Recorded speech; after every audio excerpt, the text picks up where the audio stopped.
Bonus, bonus, bonus, bonus.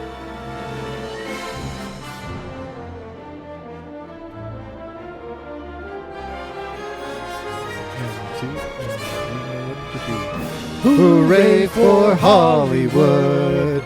That's screwy ballyhooey Hollywood, where any office boy or young mechanic can be a panic with just a good-looking pen. And any barmaid can be a star maid if she dances with or without a fan. Oh, jeez. Hooray for Hollywood, where you're terrific if you're even good, where anyone at all from Shirley Temple to Amy Semple is equally understood. Go out and try your luck, you might be Donald Duck. Hooray for Hollywood! Oh, that was actually pretty good. Who we got? Who we got in the audience right Donald now? Duck. Oh yeah. Hey, we're here at the Blank Check Award. No, we're here at the fucking the Fanchisees end of the year special, brought to you by Bell Canada. Bell Let's Talk Day the other day. It was just Bell Let's Talk Day. You know what's good is that nobody does that anymore. Nobody checked in on me at all. Nobody. People check on me every single day of the year except Bell Let's Talk Day. Anyway, must be fuck nice. you, Alexander Graham Bell, you old dead fuck. Yeah. I hope you're rotting in hell. No, he was good. I don't know. He seemed like he was okay. He was one of the good ones. He was, he was one of the good ones. You're totally right, Alex. I'm glad you said that. No, all the stars are here. You know that Norm Macdonald YouTube clip, right? Where he's at the YouTube Awards. Oh, this is so all funny. the stars are here. Some guy, Kasim G, yeah. All the stars. No, all the stars are here. Who do we got? We got. Who was big this year? Who was big this year? Jacob Elordi. Who literally is quite tall, right? Yeah. Jacob Elordi is here on the Franchisees casting couch. Oh. How you doing? Oh, Jacob, thank you for stopping by for an interview. I'm doing well. How are you? Oh, my arms are tired from the flight in. Why are your arms? Because I flew in. Oh, like a bird, I suppose. Is that what you're getting at? Yeah, like a fucking condor, mate. Because they're big. Yeah, because they're big. Yeah. Well, Jacob, I really like. Yeah. You had a big year. You know? Oh, I fucking did. Yeah, I know you fucking did, mate. No, you had a big schmear. I bet you what a schmear. You had a big schmear, and I loved you and Priscilla. Can you talk about that? I actually saw you in the Books Music Video Store next to Alex's apartment. Did you? You mean at the corner of Wellington and Fliberty? Yeah, whatever. Yeah. Did you recognize me? Do you remember when I saw you at the store? I did, because I'm a big fan. Oh, really? The Franchisees, for the record, is the only... What are you doing, mate? I'm sorry. I'm taking off my sweater. It got a lot hotter in the room when you got in here, buddy. I'm sorry. Honestly, I'm a little flustered. Yeah, the only podcast I listen to is Really? the Franchisees. Really? Oh, no, sorry. I meant the franchise. No, those fucks. Hey, if you're listening for the first time, which is possible, maybe you searched up best movies of the year or whatever. There is another franchise-based podcast called The Franchise, and they fucking suck. They're so bad. I hate them so much, and they're dorks and nerds. And they come on the pod. Come on the pod. We'd love to really hash it out with you. Crossover up. Yeah, why not? All right, Family Guy and The Simpsons. Jacob, it's Yeah, I'm still here. No, it's a pleasure. Thank you so much for coming. I just have I gotta go though. I got a quick request. We're shooting Saltburn 2. Yeah, I know. Well, that's Oliver Quick's Revenge. I can't wait to see it. Revenge on who? Well, that's good. If you could just come into this bathtub, I would love to drink it. Would that be okay? I'm sorry to put you on the spot. Oh yeah, give me a second, mate. All right, you go for it. That's right. Yeah, that's right. That's right. You thick Australian cock. That's right. Seed. Yeah, you bust that shit out. Yeah. Seed. Oh my God, I'm so fucking hot right now. Oh, I've come. All right, glug glug glug glug glug. Just what the doctor ordered. Well, thank you. Who else is here? Oh, look. Oh my God. Speaking of celebrities, I encountered this this past year on the podcast. My God, it's Drew Barrymore. Come on, Alex. Oh my God, Ben, so good to see you again. Drew, it's a pleasure. Wow. Can I just say, Yeah. I thought it was fucking terrible that man cropped you out of that photo with me. I agree. You were the best part of that photo. Well, thank you so much, Drew. I mean, Not me. Well, no, you're the famous star. Oh, stop it. No, you are famous. I don't hold the candle to one half of the franchisees. Wow. Well, I'm blushing. My God, I'm beet red. Drew, Drew, thank you so much. Drew, sorry.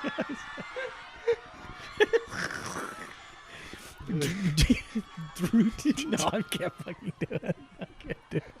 Drew, thank you so much for being here. Yeah, so I guess I gotta ask, how are you doing after that embarrassing, after meeting us, which I assume was the highlight of your year as well. After that embarrassing scandal where you were trying to break the strike to continue your talk show, have you recovered from that? I know, in the end, you ended up doing the right thing. Yeah.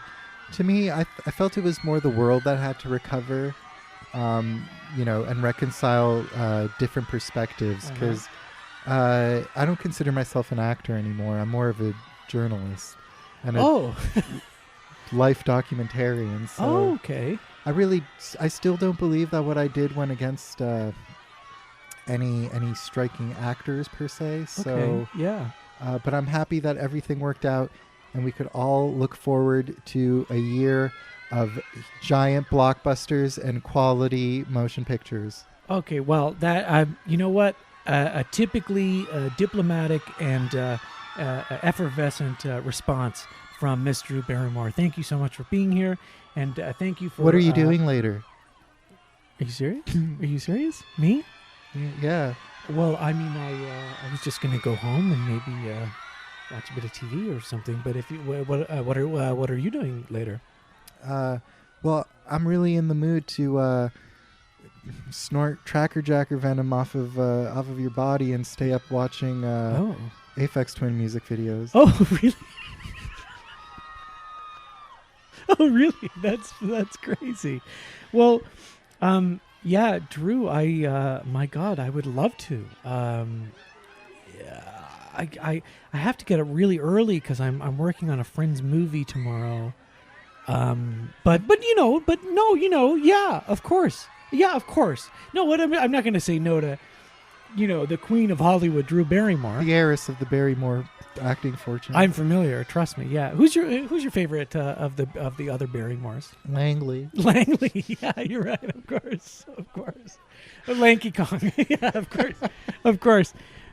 Drew. Yeah, I would love for you to snort drugs off of my body. And you know what? Window licker's my favorite. Mine too, baby. You took the words right out of my fucking mouth. All right, well, geez, all right. It looks like I got some plans later, huh? That's great. All Alex, right. why don't you interview one of the stars here? All right, who do we got here? Who's around? Oh my God, it's Mr. the best one, Mr. Willy Wonka himself, Timothée Chalamet.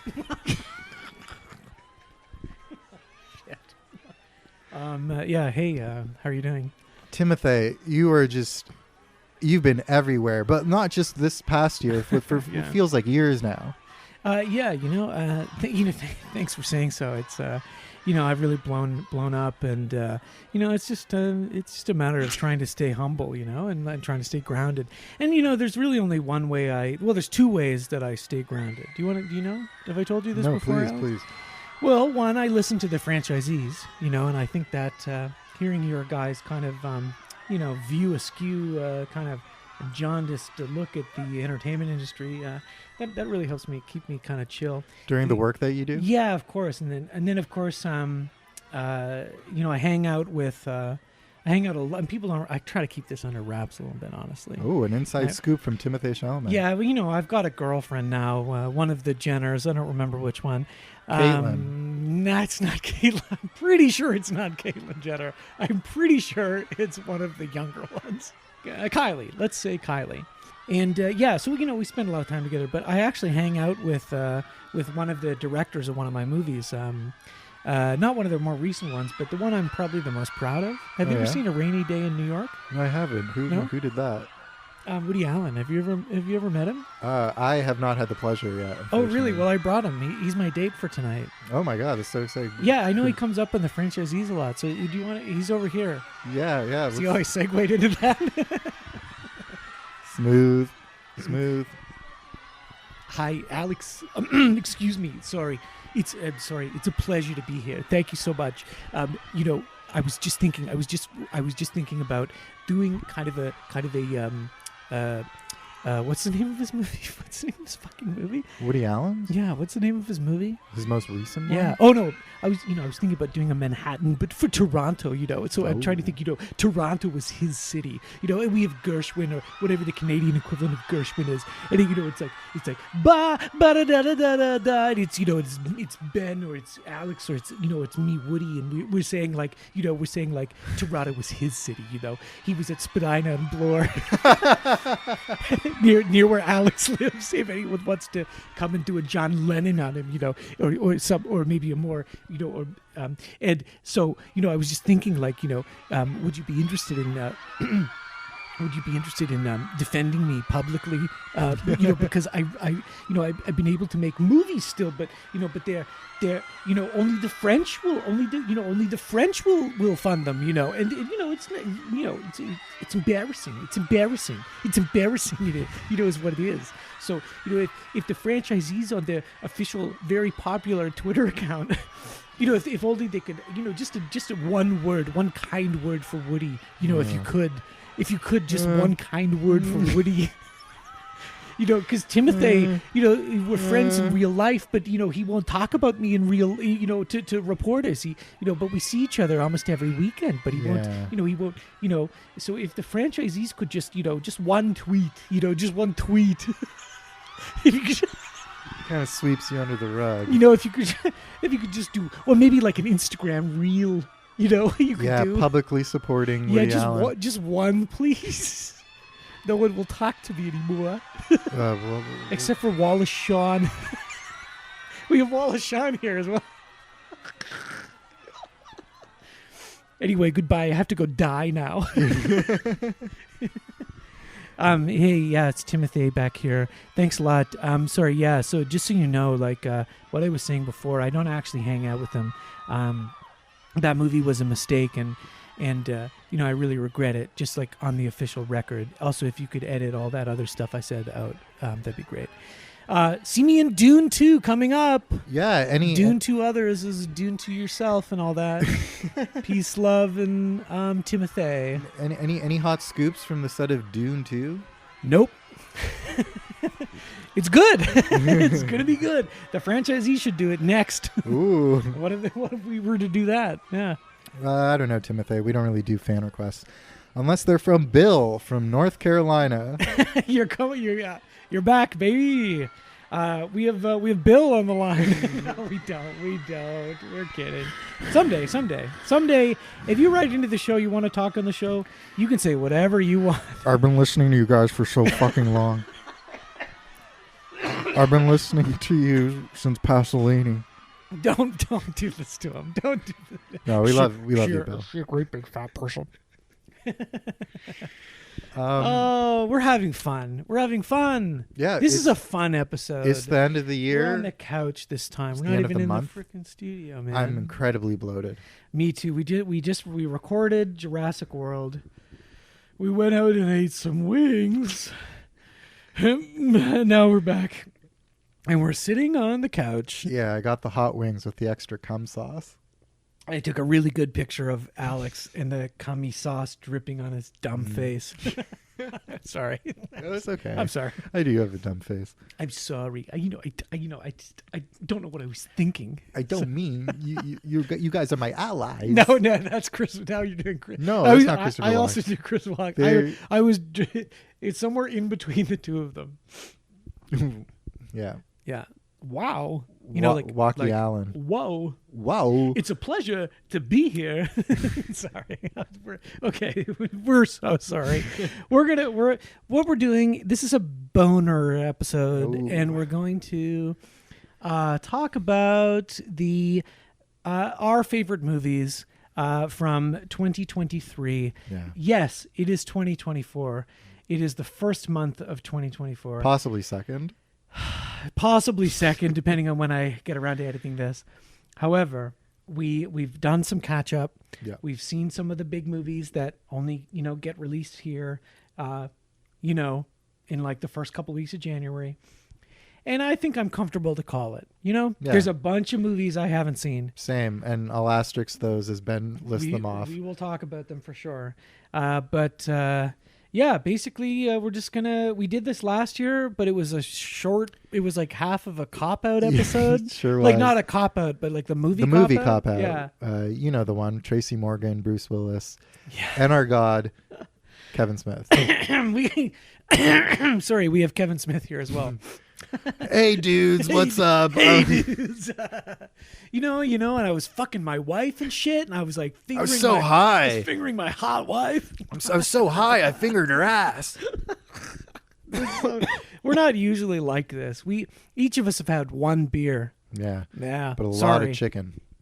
I ate so much chicken today. Oh my God. All right. Before we get into movies, Ben, Yeah. I wanted to ask you, but I also simultaneously wanted to guess another category. Oh. Favorite video game of 2023. Oh. I think yours is Tears of the Kingdom. Well, seeing as how it was the one video game I played, pretty much, that would be the one. Yeah. I know, for sure. I really liked that game. After finishing it in like the spring, I literally have not played a video game since, which is insane. But I'm going to get back into gaming now that I don't have to watch movies to catch up for the end of the year. We should get into that Pokemon ripoff, Pokemon with Guns, Pal World. Have you heard about this? I have heard about that. Yeah, we should That get could into be Pal fun. World. Yeah. Yeah, there's so many games I want to play. I don't know. I'd like to play. I want to just play something really dumb and nasty where you just go around and you go, like Call of Duty or one of those stupid things. My We'll see. my game of the year was Armored Core 6: Fires of Rubicon. Oh, really? Yeah. Oh, But- not the other thing? What Or other was that thing? last year? Elden That was Ring? 2 years ago. That was a couple years ago. Never mind. I am a FromSoft boy. Yeah. But You're a soft boy. FromSoft boy. No. Armored Core 6. It kind of it had some of what you were just talking about, where it was just like missions and you go out and you're a robot and you blow shit up. There's no like in-depth story where they hold your hand and you have to like walk slowly next to someone who gives you narrative and as good as the narrative is. Right. That's always annoying. But it set me off on a huge mecha kick to the point where I, as we know, I watched Is it Neon still- Genesis Evangelion. Oh, yeah, of course. Yeah. And not too long ago, I put on Pacific Rim. Oh, no way. Just because You'd seen it, though, right? I saw it in theaters, yeah. I just need more mechs in my life. When are we going to have real mechs? Well, if I may talk about UAPs again, we were walking back from the restaurant to Alex's apartment, and we were walking down his hallway, and this woman was walking into her apartment, and the door was open, and right as we passed by, the only thing she could have heard from our conversation was me saying, Chinese space drones or something. No, Chinese surveillance drones. I sounded like a fucking idiot. I don't know. Anyway. Yeah. I I don't think my neighbors like me anyway. I don't think they do. Yeah. No, they probably don't. No. They're probably like, who is this ass? Who's this madman advertising Who's always jack off, screaming at the top of his lungs about movies once a week. Yeah. And who's his friend / lover who comes over every week With roses. with roses? I did bring Alex roses today. Yeah. No, that's cool. I mean, and Hey, I don't judge them. One of my neighbors had a kid recently, and you don't see me like, Yeah. complaining about that shit. Alex does hate children. It's true. Yeah. It is true. Well, maybe we should get into it, Let's do it. Let's talk about some of the movies we liked. So some, housekeeping methodology a bit. Yeah. Ben's list, Ben has a list of 20, and he has an extra list of 20. So yeah. we're going to do Ben's bottom 20, let's say. Sure. In no particular order. Sure. And then when he starts his top 20, after I only have about 16 films that I kind of want to talk about, and I'll chime in if I've seen something that Ben talks about. Yeah. But around 16, we'll start riffing, talking about our top 16 or so films. Sure. That sounds good. So basically, I have been trying to pay attention to the end of the year stuff and make like a top 10 list probably since like 2009. Maybe before that. Yeah. And I'd post it on Facebook. Yeah. I'd, and then eventually it became the only thing I would post on Facebook once a year, and it would be my movies list, Yeah. And lots of people made fun of me, but look who's laughing now. I thought they were funny. Look who's laughing now. Yeah. All those people are dead. Oliver Quick. Yeah. You Oliver Quick their asses. I Oliver Quicked most of them, and the coronavirus got the rest. Fucking bastards. They're all fucking dead. They're all dead. Except Pat. We have to bring Pat on to kill him. I thought he didn't make fun of it. It was the other one. We have to interrogate him. True. We'll He knows. interrogate him. He has He knows. information. I don't know. He's sick. He's a sick, twisted mind anyway. We get him in my den, which is the studio. Yeah. But it's also a pretty good interrogation room. Mm-hmm. It's like a windowless room. We kind of have a good cop, bad cop dynamic anyway. There's a flogger in there. Yeah. That's fun. That'll be fun. Yeah. Torturing Pat. Well, yeah, of course. Okay. By the way, shout out. Great prop work in Priscilla, which is on the bottom 20 list. Not for great props. Okay, so here's the thing. So I'd make these top 10 lists, and they'd be ranked. And every year I'd have a number one that I was like, this is my number one. And sometimes it would be, pretty common like consensus pick. And other years, like the first time I did it. It's 2009, I was like 19, I guess, right? 18, 19. Dogtooth was my number one. I was real early on the Yorgos train. I got the DVD right there. There it is. Great movie. Other years, I'm trying to think. Fuck, like, I don't know. Then other years, it's like Phantom Threat. It's my number one. That was a few years ago. 45 years. I think I was I'm the president of the 45 Years fan club, and Andrew Haig directed a movie this year that's going to be on my list. We'll talk about it. Spoilers. But anyway, last year, like during the pandemic, I stopped because like the movie schedule release, it's fucked and whatever. So I stopped, and last year I did for the first time, I think, because the ranking it would always felt really arbitrary. So now I do something that's slightly less arbitrary. Top 20 and then 20 more. How many movies in total were eligible? 60 to 70. So it's like 20 great, 20 good, like 20 that were lesser. I don't know. So whatever. Some other things I want to say, The People's Joker and Queens of the Qing Dynasty. Right. Were two movies that were on my list last year that had sort of like somewhat hard to pin down releases. So like I think People's Joker officially would have come out this year, and same with Queens of the Qing Dynasty. So just so you know, I love both those movies. Yeah. They're my number ones. They'd be on the top 20 in this year. People's Joker gets 2 thumbs up from us. If you can watch it, it's worth a watch. Oh, so good. I would also like to shout out a couple of things I saw either at TIFF or other festivals or kind of one-off screenings that maybe don't have like a wider release that would very much be on these lists. Somewhere on them. But I thought I'd spotlight them in a different section because you won't necessarily be able to go download them or whatever. So we're talking about documentary Pictures of Ghosts, Shadow of Fire, The Feeling That the Time for Doing Something Has Passed, which I think Alex would really like, actually.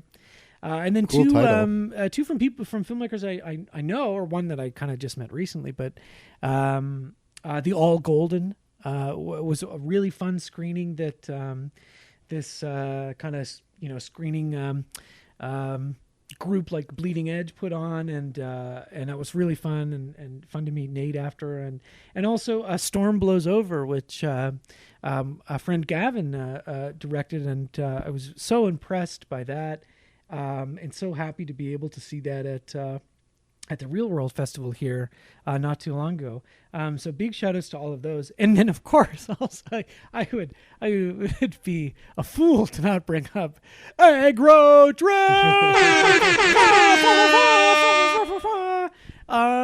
which apparently you can see if you pay $100 to go to a strip club and they're projecting it. Isn't that how he's releasing it? Right? I don't know. Or it'll be on the Vegas Sphere. There's gonna be a residency at the Sphere. Did you hear that Fish is going to be the next artist? No fucking way. Are you serious? They're like the second artist ever to perform at the Vegas Sphere. U2 and Fish, two of my favorite bands. Love it. Good stuff. Wow. Well, geez, we got to go to Vegas, right? Well, they better have a better jam at the Vegas Sphere than they did in Toronto a couple of years ago. That's all I'm going to say. Time flies. Okay. Let me do these 20 here, okay? Sure. The bottom 20. It sounds the bottom 20. I like to call them 20 more. Okay. Okay. Ben's 20 more. Ben's 20 more. Okay. We talked a little bit about Boston Johnny. Yes. So, I feel like there's a couple things in here that are like, if a director or group makes a movie, they kind of got a spot on the list somewhere every year. So Magic Spot, I think, was in my top 20 last year, and Boston Johnny this year, from Motrin Media, Matt Farley and Charles Roxburgh. Directors I learned about from The Important Cinema Club, as I think a lot of people did. Great podcast. And it's Boston Johnny, I would say, is maybe not the greatest entry point, but you should watch it. I bought it on Vimeo, so it's out there. It's available to see. They also they very insanely prolific. I believe had another movie out, Heard She Got Murdered, which is a sequel to Heard She Got Married, which is a film I haven't seen, so I didn't watch that one. But just very funny. This one is not as like. This one is more abrasive. It's sillier, and I don't even really know how to describe it to people. I just think, this is a plug, basically. I'm not going to talk about that long about every single one of these fucking. I'm sorry. I'm so sorry. We're so fucked. Okay. I'm just saying. Boston Johnny, really funny, made me laugh out loud like the whole way through. It's ridiculous. Matt Farley gives an extremely dedicated comic performance as the titular Boston Johnny all the time. you got to watch it. But if you haven't watched any of their movies, don't watch that one first. Watch Don't Let the River Beget You. Watch Local Legends. Watch Magic Spot. Watch those ones, and then you can graduate to Boston Johnny. Noted. Dream Scenario. Did you see Dream Scenario? Nope. I think you'd like that. I thought Dream Scenario was pretty good, like Nicolas Cage and I don't remember the director's name. It's Al something or other. Shit. We're really anyway, I thought it was pretty good. I wasn't crazy about it, but I thought that was a good a great Nicolas Cage performance in a movie where he's like a professor who ends up popping up in everybody's dreams, and he ends up kind of turning into this sort of like meditation on cancel culture, which I think is not entirely successful, but Nicolas Cage is really good in it, and there's some very creative kind of dream sequences and anxieties in that film. Is it funny? It's very funny. Good. Yeah, it's funny. I'll probably watch it then. For sure. How to Blow Up a Pipeline. I really want to see that. Yeah. I thought was, so basically here's the trend, right? Is that the ones in the 20 more, they're movies I liked, but I were kind of, had a little, it was maybe a little iffy on. As opposed to the one, we're talking like 3.5 stars, and then the 4.5, 5 stars are in the top. Got it. Yeah. So I thought this one was good. I thought, as far as adaptations of nonfiction books go, I think it's, pretty cool, like right on, to make something like this. Even if it at times feels like a little like hard to buy into a little bit, because it's like, it's not a particularly like radical film. For formally for a film that's like about radical subject matter, but at the same time, like I'm not necessarily sure it should have been. I was impressed. I was impressed at their ability to make like a very tense, essentially what is essentially like a heist kind of, pulling off a plan sort of movie. And I think I also go through and mention performances. So like, like I said, Matt Farley in that, and what's his face and Nicolas Cage. Yeah, How to Build a Pipeline. A bunch of great performances from young actors, but in particular, Forrest Goodluck is really good in it. The Iron Claw. Did you see the Iron Claw? I haven't, but no, I want that's all to. right. We'll get there. Okay. It's another movie I had some issues with. I think it's weird that they cut out a whole brother, like a whole other brother story. I really like the more you look into that and watch other documentaries about it, and you're thinking like I don't really see the reasoning behind that.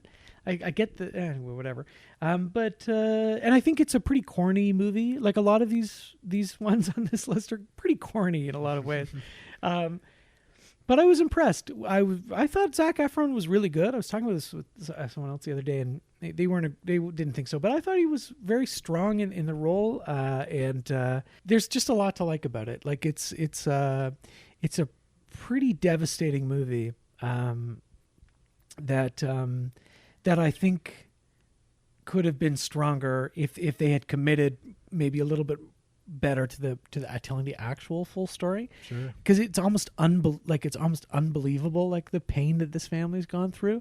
And so like if it's already unbelievable, why not just commit to how actually fucked up it was? I don't know. But strong movie, I think. All right, here we go, baby. I know you've seen this.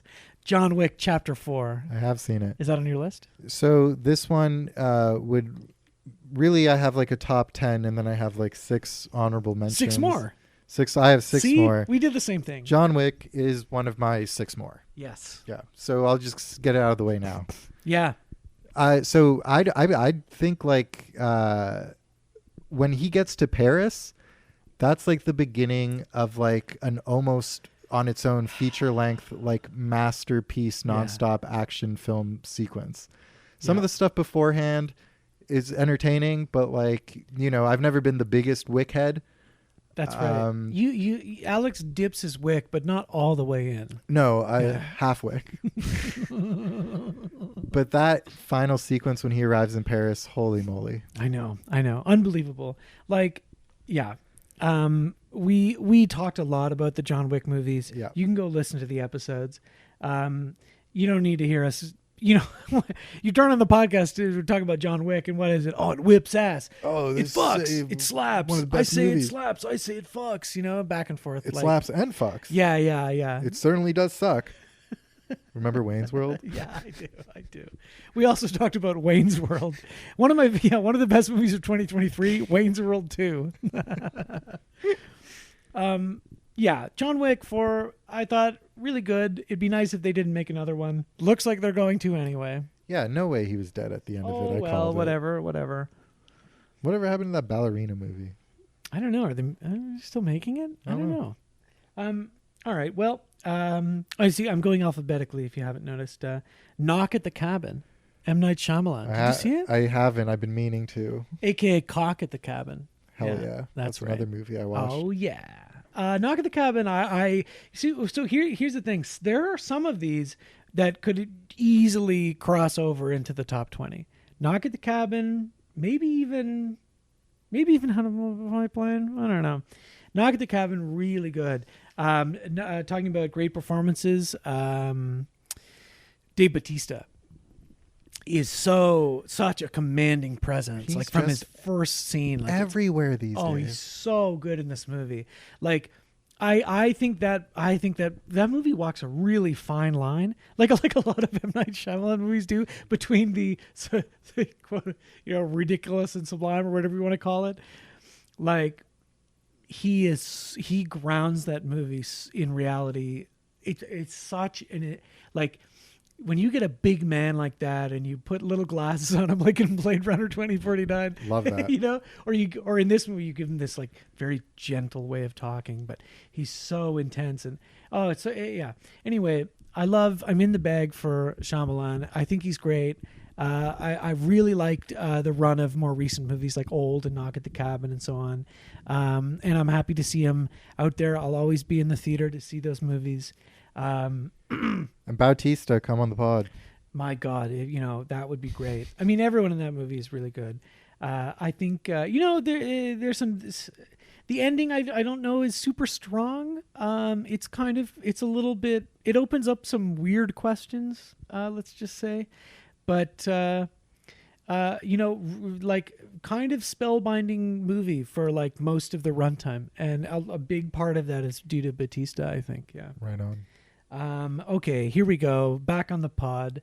Magic Mike's Last Dance. This was also one of my, in no particular order, honorable mentions. Yes, I thought it might be. Yeah. A lot of fun. Just a weird...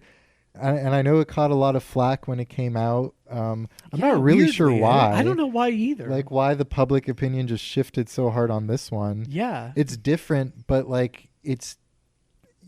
I feel like people either complain that things aren't different enough, like movies and franchises, right, or they're too different. And it's not that this one's like too different. It's still essentially about male stripping. Yeah. And it's charming and it's funny. It's extremely charming and weird in like quirky ways and genuinely quirky ways. And like a not in an explicit way, but a very, very sexy movie, right? That is like extremely erotically charged, I think, in the day. Well, really in the first, really the scene between him and Selma. When he dances for her, which is, I think, is one of the best scenes of the whole series. Yeah, and the final like dance sequence it's good. At the end of that it's great. Yeah, I really liked it. I love Sodi, and he's making a bunch of movies. He's still popping them out. Sodi pops. And good for him. Yeah, I don't have too much to say about it. Just solid movie, right? Yeah. Yeah. Don't understand the hate at all. No, me neither. Mission Impossible: Dead Reckoning. Haven't seen Part it. 1, or now they removed it, so now it's just Dead Reckoning. Oh, so the second part's not going to be called Dead Reckoning? No, I guess not. I don't know. I don't know. But what people were pointing out, what's funny about them removing the part 1 is that out of all these part 1s, it's the one that stands on its own as a movie the best. So funny. I don't know, whatever.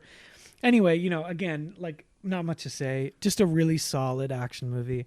The Mission Impossible movies are great. I like all of them. Even the third one. I think the recent Christopher McQuarrie ones, maybe lose a bit of idiosyncrasy that some of the other direct, kind of auteur directy ones do, but, still like extremely entertaining. Tom Cruise, my God, he's literally your God. He is literally my God. Yeah. I pray to him every night. I pray that he'll come pluck me out of my, Cinderella style, out of my horrible hotel existence. Come with me, Ben. Willy Wonka style. Come with me. But it's like Scientology coded, Yeah. Anyway, whatever. He can do whatever he wants. He's great. Yeah, good movie. Great action. As far as performances go, I would single out Haley Atwell is really good in that. Cruise obviously, but Haley Atwell and Vanessa Kirby I thought were really good additions to the franchise. Yeah. Kirby. Yeah. You want to hear my Vanessa Kirby impression? Right? This is not a gross. It's because of Kirby. It's very. It's it's a pink ball. Yeah. The Outwaters. This is a like indie horror really, really good. It actually rose in my estimation quite a bit because after I saw it, I thought, oh, whatever, kind of cheapy, but no, really solid. Like, and this is like a found footage, and I think actually I wouldn't mind watching it with you sometime. Cool, yeah. It's a very trippy found footage movie that I think uses the format really well and is genuinely maybe not like, I don't know if it's like scary as much as it is just like very uneasy and like kind of kaleidoscopic and like cool.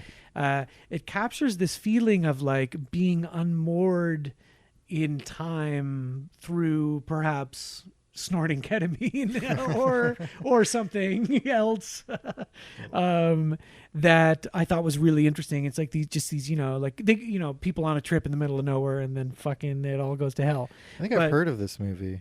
Yeah, really. The more I think about it, the more impressed I am. And I think I gave it like a 3-star Letterboxd review, and somebody liked it. And I went to look at their account, and it was the fucking director. So if you're listening, I think his name's Robbie something or other. If you happen to listen to this, know that I would now give it a 3.5. So you're welcome. Well, listen, The Outwaters, count me in. Yeah. Jump in because the pool's warm. That's what I'm saying. Yeah. All right, Passages. I thought another movie that maybe I felt a little underwhelmed by, but the more you think about it, I was really impressed. And talk about performances like Franz Rogowski, who is an actor I really liked ever since seeing him in Transit. Ben Whishaw, I think, is good. Adele Exarchopoulos from Blues of Warmest Color is good, right? But especially Franz Rogowski in this movie, can't get his performance out of my head. About this gay couple, and one of them kind of has like an affair with a woman, and but and then is going back and forth and flip flop, and is just like a total menace, and directed by Ira Sachs, who's has made some good movies I've seen before, but nothing quite like this. So I was really impressed by that. The more I think about it, there's a great sex scene in it. Like a really great sex scene that very unfairly got it like an NC-17 or only because it's gay, like, right. Not because like, obviously, sure, it's explicit, but it's not like anything. It's not anything crazier than in Poor Things or something, right? Sure. Very, very good movie. That scene is great, but his performance I think is what really sticks with me from that. I would say, what else we got here? Pathan. I don't know. I'm not 100% sure I'm saying it. That's your typical white guy goes to see one Indian movie a year, one Bollywood movie. Now, there were a bunch I wanted to see that I wasn't able to see. And I really regret it. Because I think this would probably be the least good of the three. But, this was a Shah Rukh Khan movie. This is a huge, like, big budget action movie. But there's another Shah Rukh Khan movie called Jawan, which is supposed to be, like, really good, like, better. And we should watch that sometime. I've only watched one, like, proper Bollywood movie in my life in India. Oh. Not for me. Oh, okay. Fair enough. Yeah. There's another one. I'm not going to say this correctly, but Rocky Aur Rani Ki Prem Kahani, which I heard is really good. And I wish I was able to see that, had time to see that.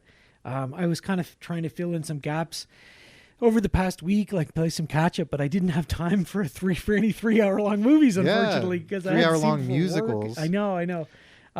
Listen, I'll give it a shot if you really recommend. Oh, it. well, we'll see. Maybe we don't. Well, if we do, we would go to the Albion Cinema in Etobicoke. I've never been, so that would be a lot of fun. Yeah. Pathan is just like a crazy action, just like a crazy. It's action a Bollywood movie. film. It's great. Yeah, it's great. Poor Things I would put here, which I know you liked, and this is on your list, right? Yes. And yeah, so you want to talk? Should we talk about it now? Or let's talk about it. It's a numbered list. It's a numbered list. I understand. I enjoyed it. I thought it was really funny. I think, talk about performances, I think everybody's really good in it. Yeah. I think Emma Stone is amazing in it. But yeah, Ruffalo, Willem Dafoe is so good. Yeah, Willem Dafoe. A late act turn from Christopher Abbott. He's pretty good in it. Yeah, he's good in it too. Yeah. But Rami Youssef is I thought really good. I think Gerard Carmichael is okay. Who is Gerard Carmichael? He's the guy that she meets on the boat who shows her like the horrors of the world. He's like the cynical poverty guy. Yeah. Yeah. I mean, it's kind of a hard role, but yeah. But no, it's a good. Yeah, I thought it was good. I just think my issue with it is that it's a little superficial. I thought that sure, yeah, like it for a movie that it just goes on, and it's just like kind of repeats the same sort of like thematic concerns again and again. And it's not bad. It's just that it's just kind of like, I get it,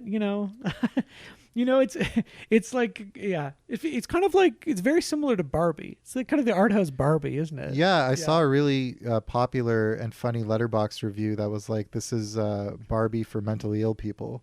Or there's another one too. I think it was that Esther somebody. It was like Esther Perel. No. That was like, this is what happens after Barbie goes to the gynecologist. Yeah.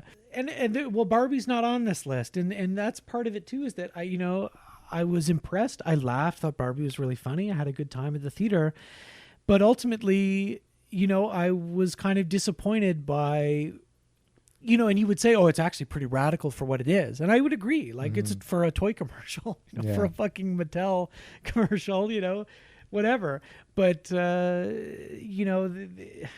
it's also kind of eye-rolly, kind of, I don't want to get assassinated by the Barbie shooters. You know what I mean? Yeah. Yeah. I don't disagree with you. There's a lot of stuff I admire about Barbie. I don't disagree with a lot of the things you said about Poor Things. I feel like the longer it goes on, maybe the scenes feel like, okay, this is kind of going on for a bit.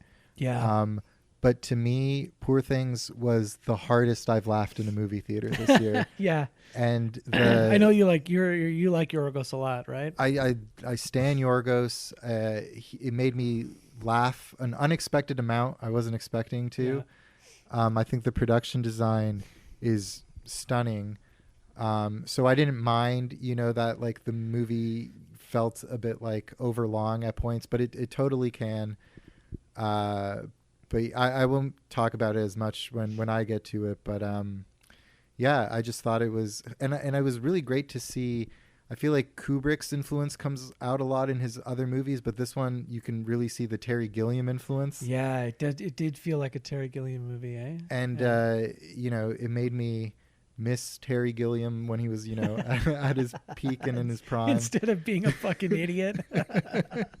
He's such a cranky old bastard, eh? Yeah. So I enjoyed Poor Things a lot. It was just like a lot of fun in the cinema. And I wasn't expecting that movie to be like the funniest movie of 2024. Oh, there you go. This weird little Frankenstein story. Sexy Frankenstein. Yeah. Frankenstein fucks. Yeah. Fuckenstein. Exactly. Well, next I would say Priscilla. Okay. Hey, Priscilla. Hey, Priscilla. Thanks for keeping the home fires rolling, baby. Hey, it's very good. Did you see it? Alex is off mic. Did you see it? I'm just going to charge the batteries. No, oh, okay. I still haven't seen it. Wow. Way to support people you went to Queen's Film with. That's cool. Very cool, man. I saw it in the theater with friend of the show, Catherine.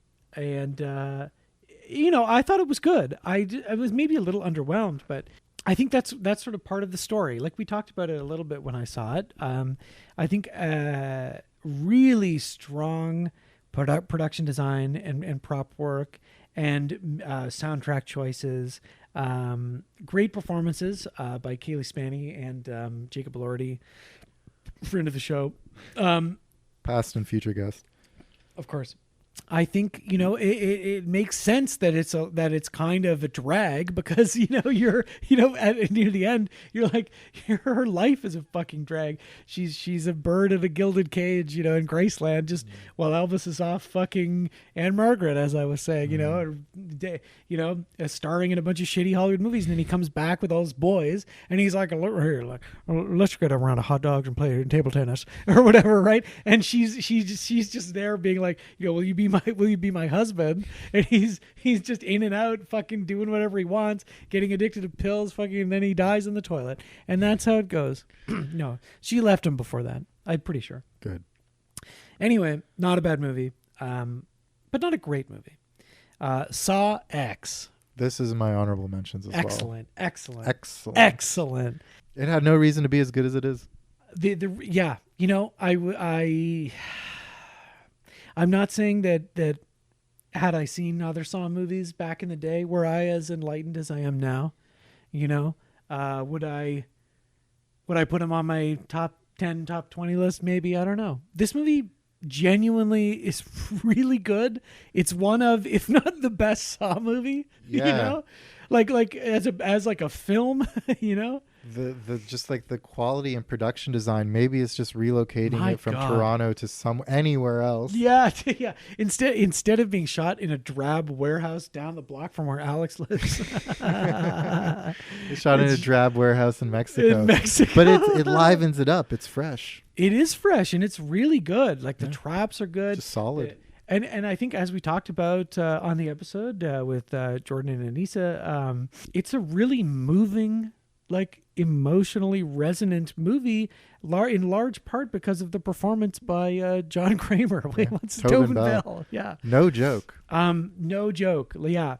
You know, it made me want to call my old grandma, and maybe I will tomorrow, you know? And you know how we just recorded in Jurassic World, we were talking about like lame fan service of the 2015s and whatever. Right. This one, like, you know, not a lot of fan service, but then the one when it does happen in the post credits with Big Dick Costas Mandalore Hoffman. Yes.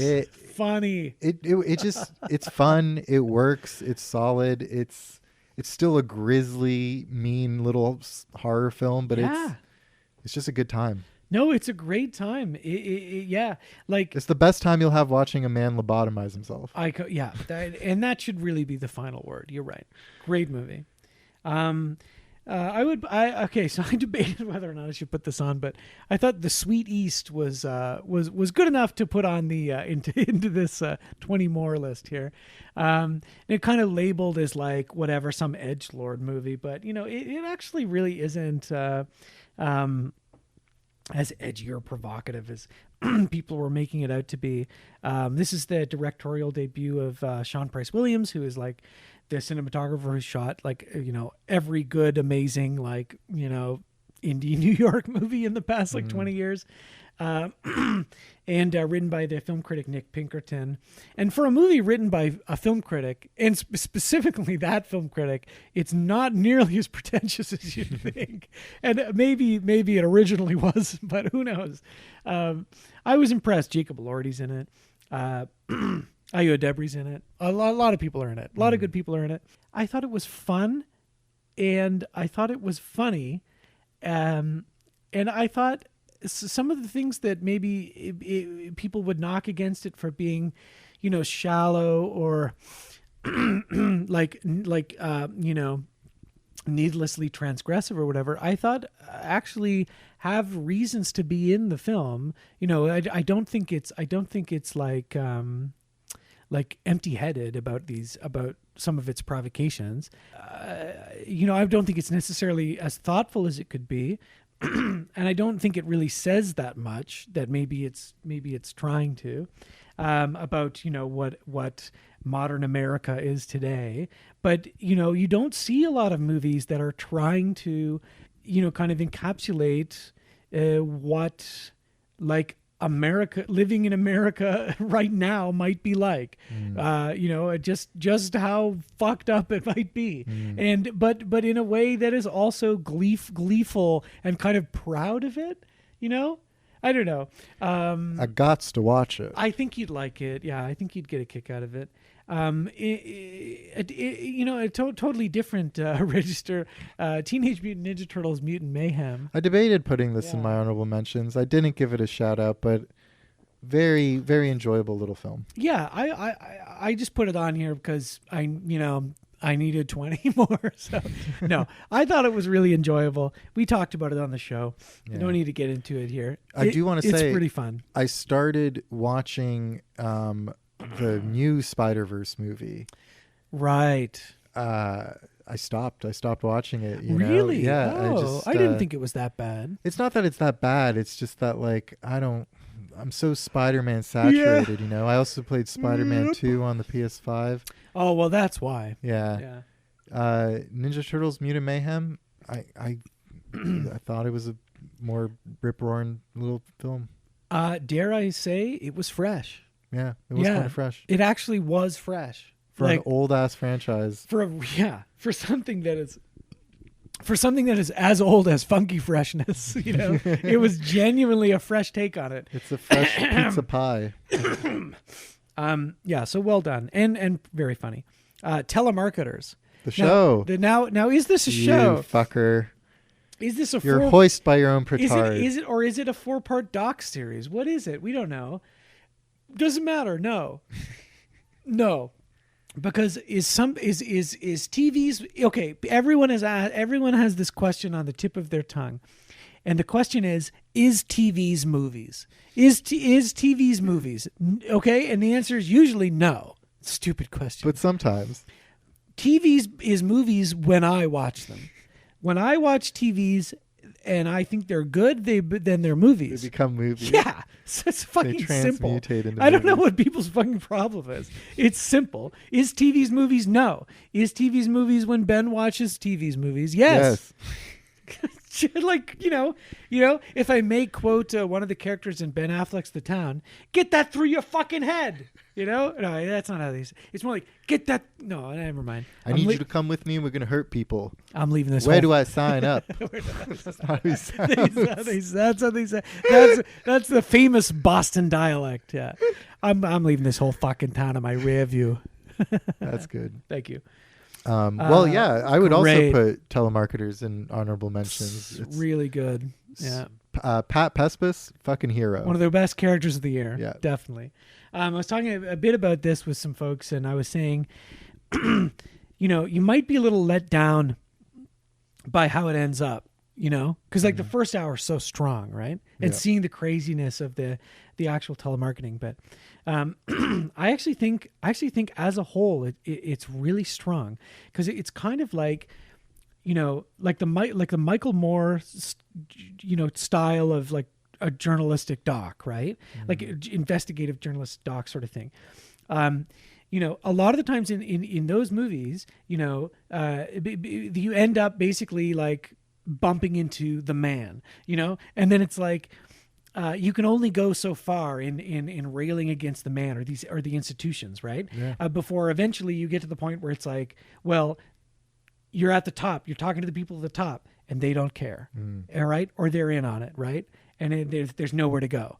And this movie is like that, but if like Michael Moore was really bad at his job, and I thought that was really funny. It's charming. You know what I mean? Yeah, it's charming. And there is that element of that kind of futility, you know, of fighting back, and it's still as profound as a Michael Moore film. In a way, it's like honest, you know, I'm not saying his movies aren't honest, but it's honest in a way that I think a lot of documentaries aren't. Yeah. Which is like, sure, there's a call to action, there's an activist streak in it, but it's basically being like, you know, at some point, you know, you and your friend with the camera are not going to change anything.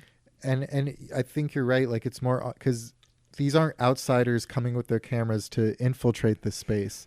These are people who were in it. They were cogs in the system, and they just started documenting like their surroundings, and then kind of trying to like fight from the outside back in. And it's just it's definitely a good watch. Oh yeah, for sure. I'm saying also here the Wes Anderson Road Doll shirts I'm going to throw on there. Sure. All as one, you know. Yeah. We don't need to talk about this. They're good though. I still haven't seen any. Yeah. Where are we at here? An hour. Okay. So I'm so sorry. No, it's okay. It's going to be good though. It's good. It's good, right? As long as you're okay staying up a bit. I am, but my voice is getting. You're going to have to talk after this, okay? Sure. Okay. I need like a tea or something or a lozenge. You want me to make a tea? Do you think you could? Yeah. We can just leave this running, right? Yeah. Okay. Well, just go talk about your next yeah. thing. Okay. Alex is going to make me tea because I've been talking so much today and my voice hurts. So here's the thing. The Wes Anderson road tall charts are fun. You should watch them. They're good. I'll get to them eventually. They're good. They're good. They took a while to grow on me, but I watched some of them again, and I was impressed. Not so much as this other thing, which will come up. Okay, the next, the Nicole Holofcener movie, You Hurt My Feelings, which I just watched this week. I thought it was really funny. My God. Like, so I haven't seen a lot of her movies, especially some of her earlier ones, but I really like the Julia Louis-Dreyfus and James Gandolfini one, Enough Said. Really, really good. And Julia Louis-Dreyfus is in this one as well. It's about this like, like New York, like upper class, like intellectual couple, whatever. Well, she's a writer and her husband's a psychiatrist or therapist or whatever. And she's working on this book, and he's reassuring her it's great and blah blah blah. Anyway, she overhears him talking to a friend about how he doesn't think her book is good. Oh, that's fun. And then the whole movie kind of becomes this sort of like, whatever meditation on like the lies that you tell the people you love, but in a very funny and clever way. Lots of really, really good, like big laughs, that I was maybe not expecting from something like this. And very strong performances from both her and the other guy. I think his name's Tobias Menzies, maybe. Very strong. Yeah. I like Nicole. I want to watch that. Yeah, totally. And then this might be a little controversial. It's a movie. It's not a TV's, but we were talking about this one I saw, and I don't think I really liked it, and I still don't think I like it, but I'm going to put it on here just because I think it's important. Maestro? No, not Maestro. Are you fucking kidding me? I don't know what you're going to say. I'm thinking of a podcast, darling. That's right, the Fanchisees. Yes. One of my favorites. Oh, we should have interviewed Maestro at the top. Yeah, we should have interviewed Leonard Bernstein. Look who's here. It's Maestro. Do you have a question for me, darling? Ask me anything. This is my Reddit AMA. Ask me anything. I'm Maestro. Yeah, here, let me do young Maestro. He's like, I had sex with your mom and your dad, but I'm reining it in. I'm reining it in. that's maybe his single best piece of acting in the movie. Nice. But if you don't have to ask me a question. I'm perfectly fine interviewing myself. Somebody abandoned Snoopy in the vestibule, but who else they abandoned? They abandoned me, Maestro, because yes. I've got plenty of Academy Award nominations, but, I'm not winning anything. I like that he refers to himself as Maestro. Yeah, he's Maestro. Yeah, Maestro is one of our great characters this year. Yeah. And it's quite unfortunate that, I'm very happy to see all these other films win all sorts of awards, and, but that was Woody Allen. But when is Maestro's turn to shine? Yes, exactly, darling. Well said, darling. And I would also say, Please tell. I'm so sorry I said Maestro. This episode's going to be 3 hours long, eh? No. We're not going to cut anything. Good. Unfiltered. Raw. Okay. What is it? I'm so curious. Oh, the zone of interest. Oh, okay. Yeah. So, I'm okay. Watching it 2 days after watching Shoah was a mistake.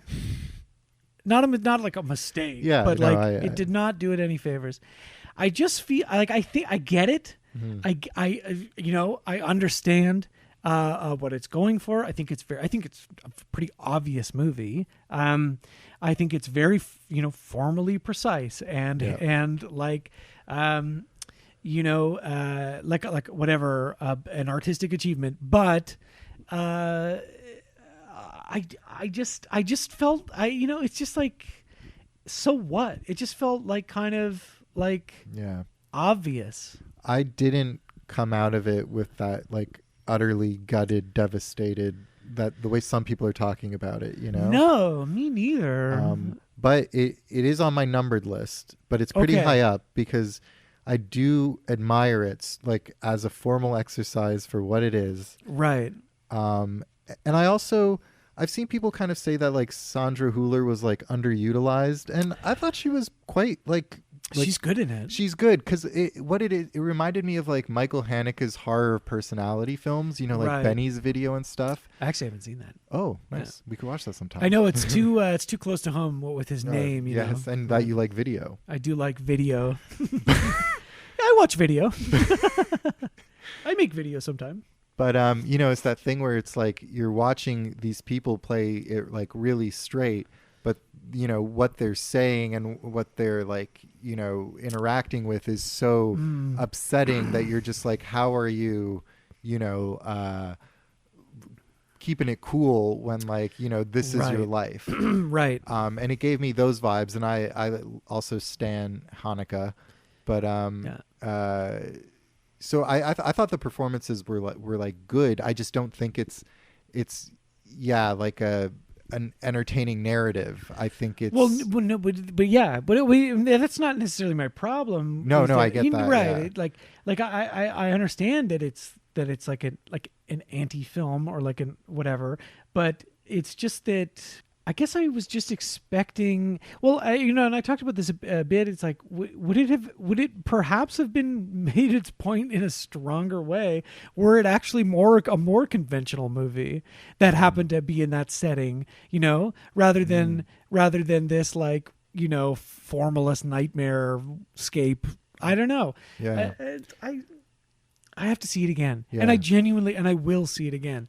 Like, you know, because there's so much about it that I think is interesting, Yes. which is why I had to put it on here, you know, even if I was kind of just turned off by the whole thing, Yeah. you know, I don't mean like put off, like offended or anything. I just mean like, I actually think we don't have know. like similar views on it. I think Yeah. I maybe just appreciate the Formalist Nightmare a bit more. Like I liked being in the Formalist Nightmare. Well, I didn't like, you know what I mean? I know what you like, mean. Yeah. Anyway. you're a sick puppy. Oh, I'm so. Anyway, fucked. that's the 20 more. I'm sorry it took That fucking is? a whole hour. Yeah. Oh. Well, let me go get your tea. Oh, thanks. Great timing. Yeah. What could be nicer than enjoying a traditional English afternoon tea? But are you doing it correctly? And we're back from a tea break where Alex has served me a nice tea with honey in the So Rick and Morty mug. anytime Ben's over and he wants to have a hot drink, he always insists on the Rick and Morty mug. He I says, love hot drink. "It's my favorite. I love Rick and Morty. Justin Roiland forever." Wobble abba dub dub. Show me what you got. Yeah. What other lines does he say? Oh, I'm Pickle Rick. Yeah, I'm Pickle Rick, you motherfucker. I don't remember. Yeah. I love Rick and Morty. Yep, Yup. we sure do. Yup. Anyway, that's the 20 more. I'm sorry it took so long. No, this is sorry. great. This is the most fun I've had. Yeah, like, you know, and then whatever, it's a bonus episode. It's 2 hours, 5 hours, like, fuck off. This is like extra. Like, I'm not worried about the time. More battery watch. on the oh, battery watch. yeah, okay, battery. Keep watching. But you We're good only though, right? touched We're good. on 1, 2, 3 of my 6 more. Yes. So I have Where did my fucking phone go? 3. Where did it... I Where's have- my phone, Alex? Oh, my God. You kind of like nested yourself with pillows and water bottles, and your phone's just somewhere in the mix. Oh, there it is. So why don't you start your other 20 I've been talking too much. and I will chime in at 13. Oh, my God. Oh. I'm sorry. No, this is my fault. This isn't your fault. Okay. All right. Fine. Okay. I'm fine. Okay. Let me know when you get to 13. I'm going to take a nap. Oh, Jesus Christ. Okay. I'm going alphabetically again, so sorry. It's not. Okay. Yeah. The Adults. Oh, Have you I heard want to about see this? that. Yeah. It's really Because good. I've seen the Yeah. clip of Michael Cera imitating James Gandolfini. It's so funny. It's so funny. Every single fucking facet of what you do. That was good. Okay, so The Adults is from Dustin Guy Defa, I think is his name. I should have looked all this shit up. I haven't seen his other movie, Person to Person, which also has Michael Cera in it, but I was really impressed by this movie. And there's actually a couple of these kind of indie, they're not mumblecore, but I know it just kind of gets tossed around. Like whenever it's some indie movie, that's like whatever, New York or based or this or that. I think they share genetic material with mumblecore. For sure. They're the for descendants. Sure. They are. But really, really funny and warm movie about these three adult siblings. Michael Cera, Hannah Gross, son of Canadian royalty Paul Gross. Oh. Related to once and future guest Jeremy Gross. No way, seriously? No, he's just Spenny's cousin. Oh yeah, he's Spenny's cousin. Well, we'll get Spenny on the pod one of these days. That's huge. Okay. I would also say, Sophia Lillis, I think, who was one of the kids in It. Okay. The It Girl. Anyway, they play these adult siblings. It's just so funny. Like, is it? Yeah, it's really, really funny. And it's also like I have a sibling, right? I don't have two. I don't have any sisters, but it captures something about the way that siblings communicate in the constructive ways, in the destructive ways. It also, and this is not only a sibling thing, but it's a huge movie for people who do silly voices, to people, to their friends and loved ones. Oh, do you know what I mean? Yeah. Oh yeah. Yeah. And often as a way of communicating something that they're not able to otherwise. Do you know what I mean? That felt that the specificity of that felt very personal to me. Okay. Do you know what I mean? Yeah, for sure. As someone who does that, so I was really taken with it. I think it's really funny, and I actually would love to watch it with you because I think you'd really like it. Yeah, I've really wanted to watch it, but I am an only child. I'm sorry. Child, So you actually physically, even if you wanted to watch it, you turn it on and nothing would be there because it's not for you. Sorry, buddy. It happens. Yeah. Okay. When this next movie, A Fire, the Christian Petzold movie. These Petzolds are making me thirsty. Yeah. Shout out Lingo, who doesn't listen. If I was gonna actually do my 1 to 10, and typically what would happen is maybe I'd in a year with so many great movies that are gonna be coming up that could be in the number one spot, you want to pick your number one as something that's a little bit personal, a little slightly esoteric, so that it's not just the same as everybody else's. Yeah. This would be my number one. There are a few of these movies I've seen twice this year, and this is one of them. I love this movie. I don't need to get into too much of what it's about. I should probably stop doing that in general so it doesn't take 5 hours to do the show. I will just say that it's this German film about a guy who sucks, who's grumpy, and who's a writer, and who is insecure about his appearance, about his writing, about his just in general, and takes it out on other people by being a little fucking asshole. And it reminded me a lot about myself. Yeah. I'm gonna piss you off right now. This was one of my honorable mentions. You did see it, motherfucker. Yeah. Oh, surprise! Great. That's great. And it's an honorable mention from me. It's not in my numbered top 10. That's fine. It would be just on the cusp. Nothing wrong with that. I found it engaging. It was a good watch. It reminded me of you and Jordan.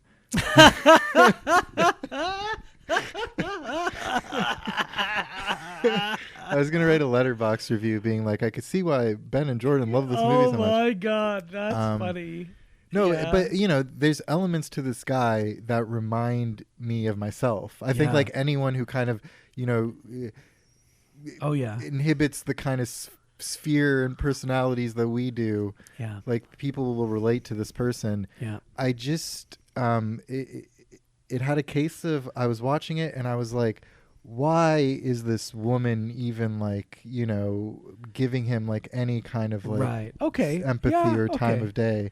And also I know they established that the guy whose cottage he goes to, they're lifelong friends or something like that. Yeah. he's just so horrid to him, and I was like, man, it was. But people are like that. They are. I don't think we're that bad. What, with each other? With and people in general. Oh no, we're definitely not. But I will tell you, when I saw it alone, and then I took some friends to it. I took, a friend of the pod, potential future guests, Yuki and Bahar and Saul, and who I've all known for a long time. But Yuki and Bahar in particular, and we the three of us spent a lot of, Yuki and I used to date, but Bahar was a close friend around for many years, and we would hang out a lot, especially when we first moved here in like early 20s, right? So she bore witness to a Ben who was a lot closer to this guy, and I was talking about how I identified with it after the movie.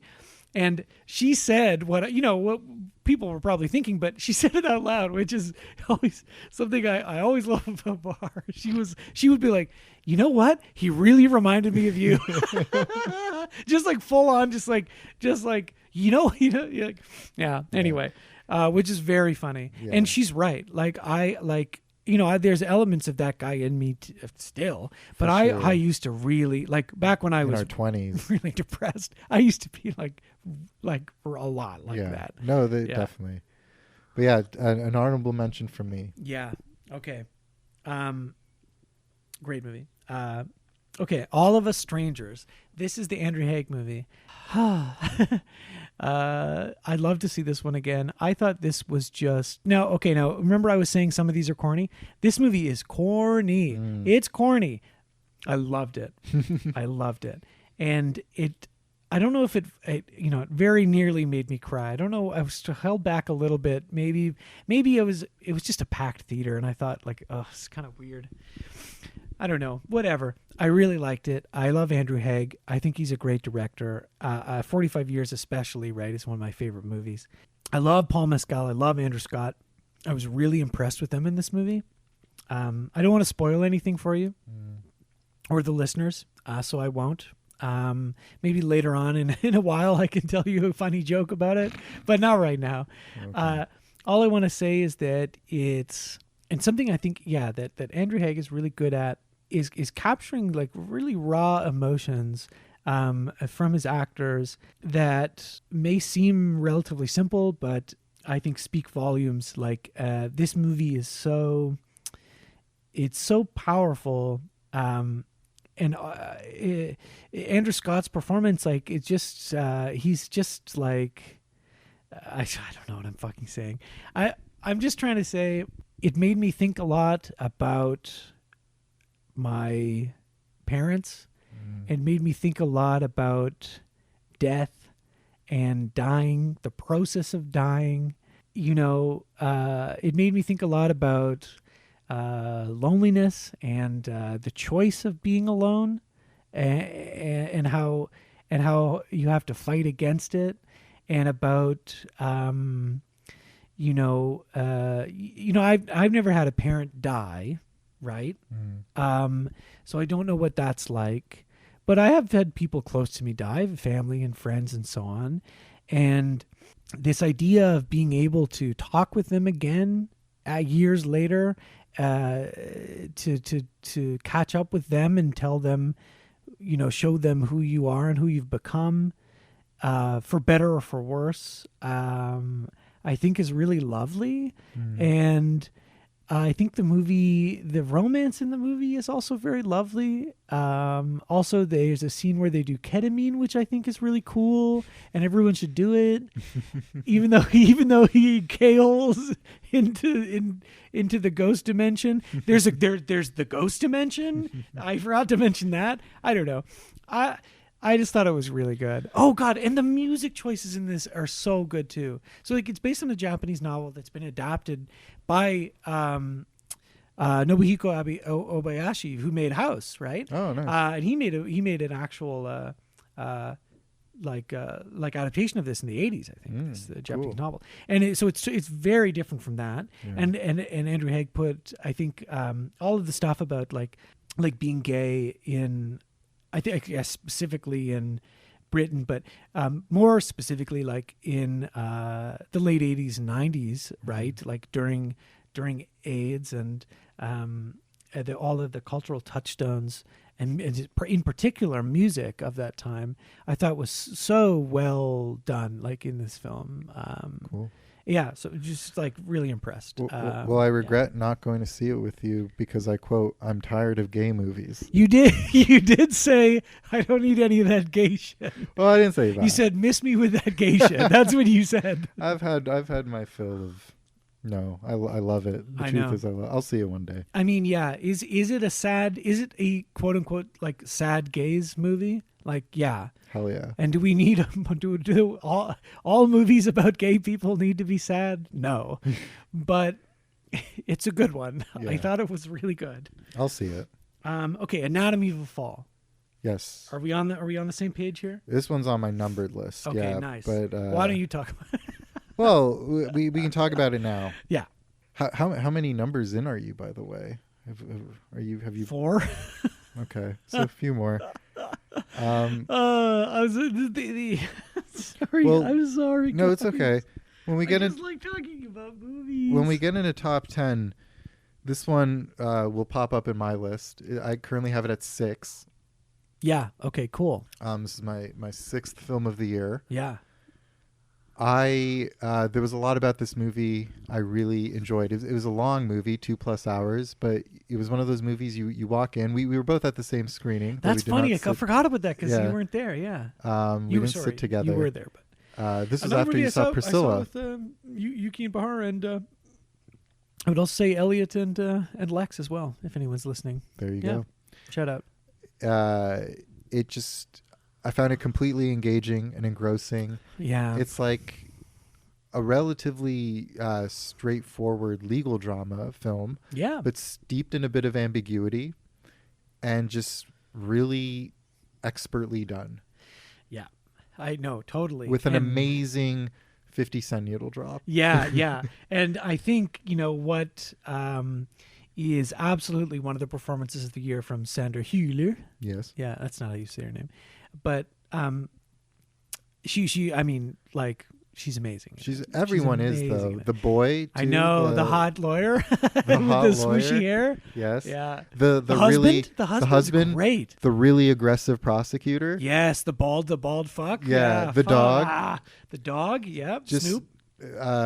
Altogether like a strong ensemble court drama. Yeah, one of the strongest I've seen in a long time. Yeah, and also like a Palme d'Or winner that's good. No, there are plenty of Palme d'Or winners that are good. It's just like, and then also Ruben Östlund won twice. So like, like it's nice to have something. And he was the jury president that awarded it. And I can see why. I can see why he might have liked the movie. But no, I completely agree. Like a very compelling legal thriller. With twists and turns and fun things like that, but also a great portrait of like a marriage and like, not to be too cynical or anything, but sometimes movies like this make me feel good about my, choice, somewhat of a choice to be alone, not have to deal with any of that shit, lest I push or be pushed out of the window. Yeah. And if this probably inevitably gets remade into an American film. You think? I wonder. I don't Probably know. No, because it's already in English mostly, right? There'll be like a twist at the end that like reveals like, oh, she did do it or something like that, No, but, they're not gonna do it. They I know won't what you do it, mean. but though. if they would, yeah, I know what you mean. there'd be like you go under the. You pan under her bed and there's a book like how to push your husband. How to push it? Yeah. Like Basic Instinct, but with the defenestration for dummies. Yeah. Fuck! I should have tweeted that like 3 months ago, 6 months ago. Fuck. Anyway, great movie. My number 6 favorite film of the year. Love it. Well, here's another one I think that's on your list. Are You There, God? It's Me, Margaret. Yeah. Is that on your list? Yeah. It's great. Yeah. Yeah. So if you notice, like, there's lots of comedies and whatever. I wasn't trying to do like, all the comedies and action movies are like in the bottom 20 or the 20 more. But sometimes it shakes out that way. Yeah. No, like the adults, straight up comedy. Are You There, God? It's Me, Margaret? Comedy. Yeah. Really, really funny. And really heartfelt. And my God. my God, like talk about performances, like, another completely stacked cast, right? Yeah. It's Rachel McAdams and Benny Safdie as the parents. Yeah. Like, my God. All the child actors are pitched perfectly. Not a dud in the bunch. Yes. How rare is that? It's All the unheard kids of. are great. Yeah. I watched it with my parents, Yeah. which I think was like awesome, to I experienced that. So my mom grew up in these books, right? Yeah. She's that age, right? Yeah. Kathy Bates. She's really the good grandma. too. Yeah. Fucking funny. Yeah. Yeah. I'll speak to it a bit later too. Okay, sure. Asteroid City, Wes Anderson. This would, I guess, be an honorable mention. It's cool, for man. me. It's all right. Yeah. It's all right. It's another one I saw twice. I was very impressed the first time, but it felt a little cold. And then the second time, it kind of clicked for me a little bit. Maybe I got to watch it again. It's true what they say. You can't wake up if you don't fall asleep. There's some truth to that. You have sleep apnea though, right? So it's kind of, the whole thing is muddled. I don't know. Gonna get the CPAP machine later this week, I think. It's all just a metaphor for the depending CPAP on machine. whether the company I work for can pay for it. Oh. I got benefits. Did you hear that? Hey. Business Benny Hotel benefits. I like that a lot. Yeah, I paid $12 for 3 months of brain medication. How about that? That's awesome. I know, instead of $70 or $80. I know, yeah. Yeah. Anyway, all that is to say, Asteroid City is another Wes Anderson movie. Period. No. I've been keeping up with them. I go see them, but I was definitely feeling like I liked the older stuff more. Yeah. Like I liked Rushmore and Royal Tenenbaums more.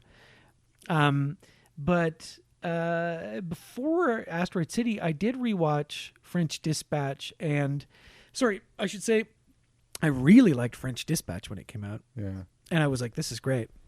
And I went back to revisit Grand Budapest, and I enjoyed them both like immensely. I love Grand Budapest. Yeah. And so, maybe I just took time for me to catch up to it. I don't know.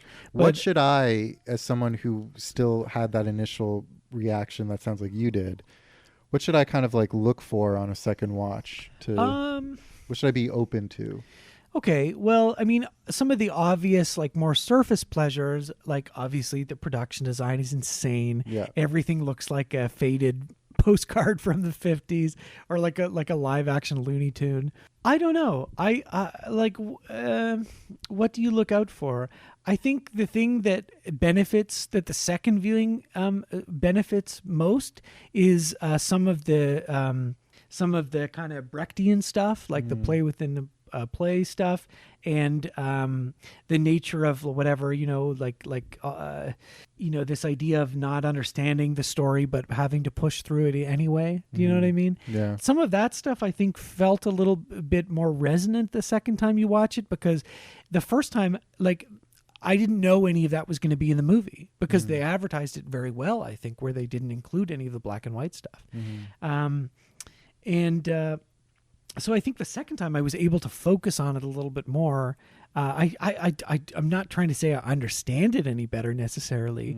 I think it's probably, it's maybe his most dense movie in terms of the levels of remove, right? And I know that some people can find that to be a little alienating, myself included at times. But I don't know. It all just kind of like, it all felt like it fit watching it a second time.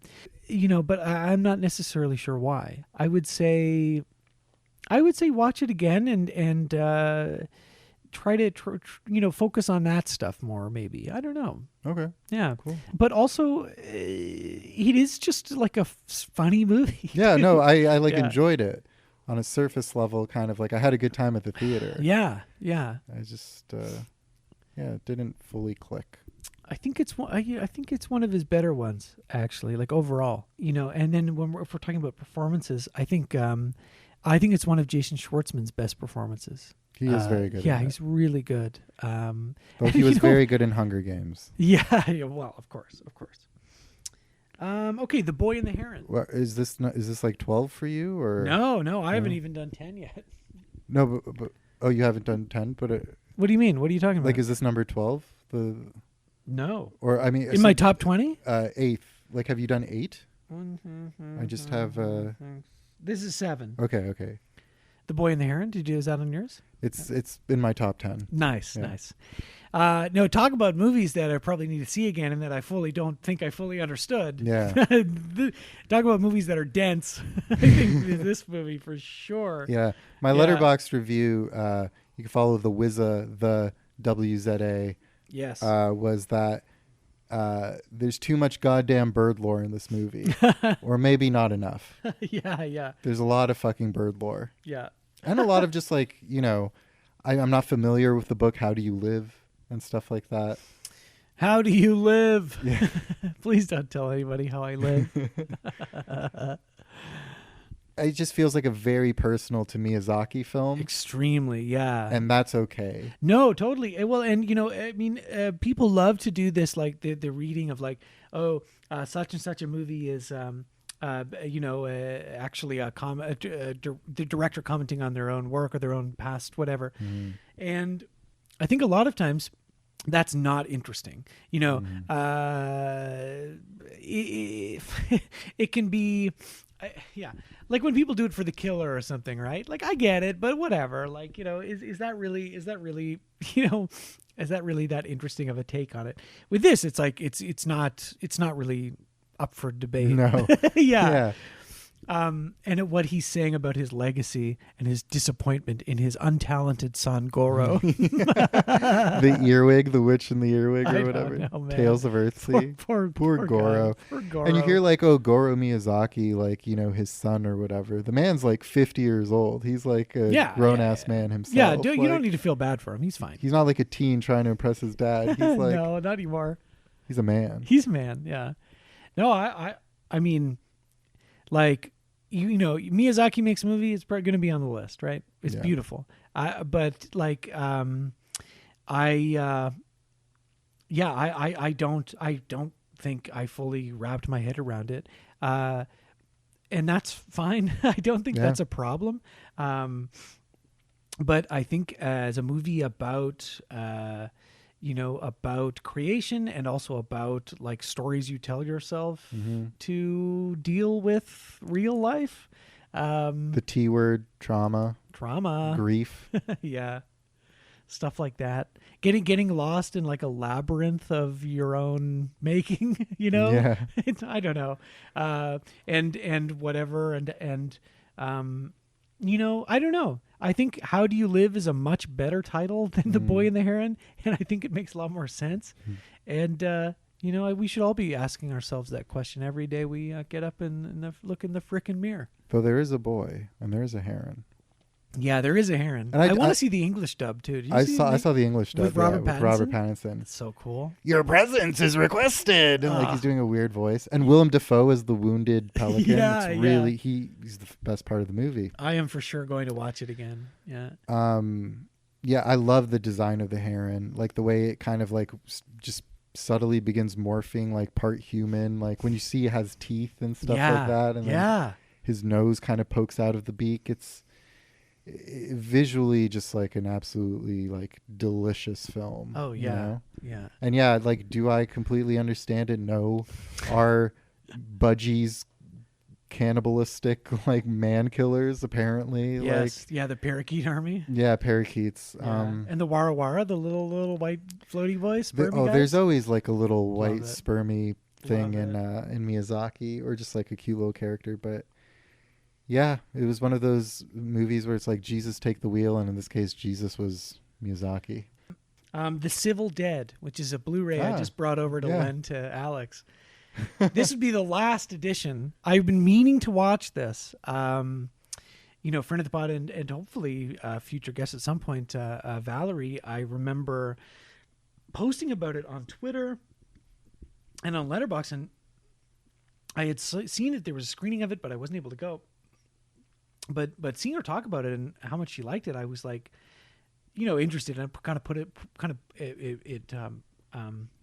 was put on my radar a little bit, and so I ended up buying it because I was like, I'm pretty sure I'm gonna like this, and I'm lucky. I did really like it, and this would fit into kind of more of the adults and whatever other kind of more indie sort of things I saw, which is like two friends make a movie, written, directed, starring themselves, Nice. and it's fucking hilarious, and at the same time also kind of haunting, like literally. It is about this ghost haunting this guy. As far as ghost stories go, and movies where it's two guys talking most of the time, it's a good example of each. Yeah. Well, that just sounds inspirational. Like, that's what we got to do. Well, that's part of the it. Franchisees, the movie. Think about it. Yeah. Think about it. I know. Think about it.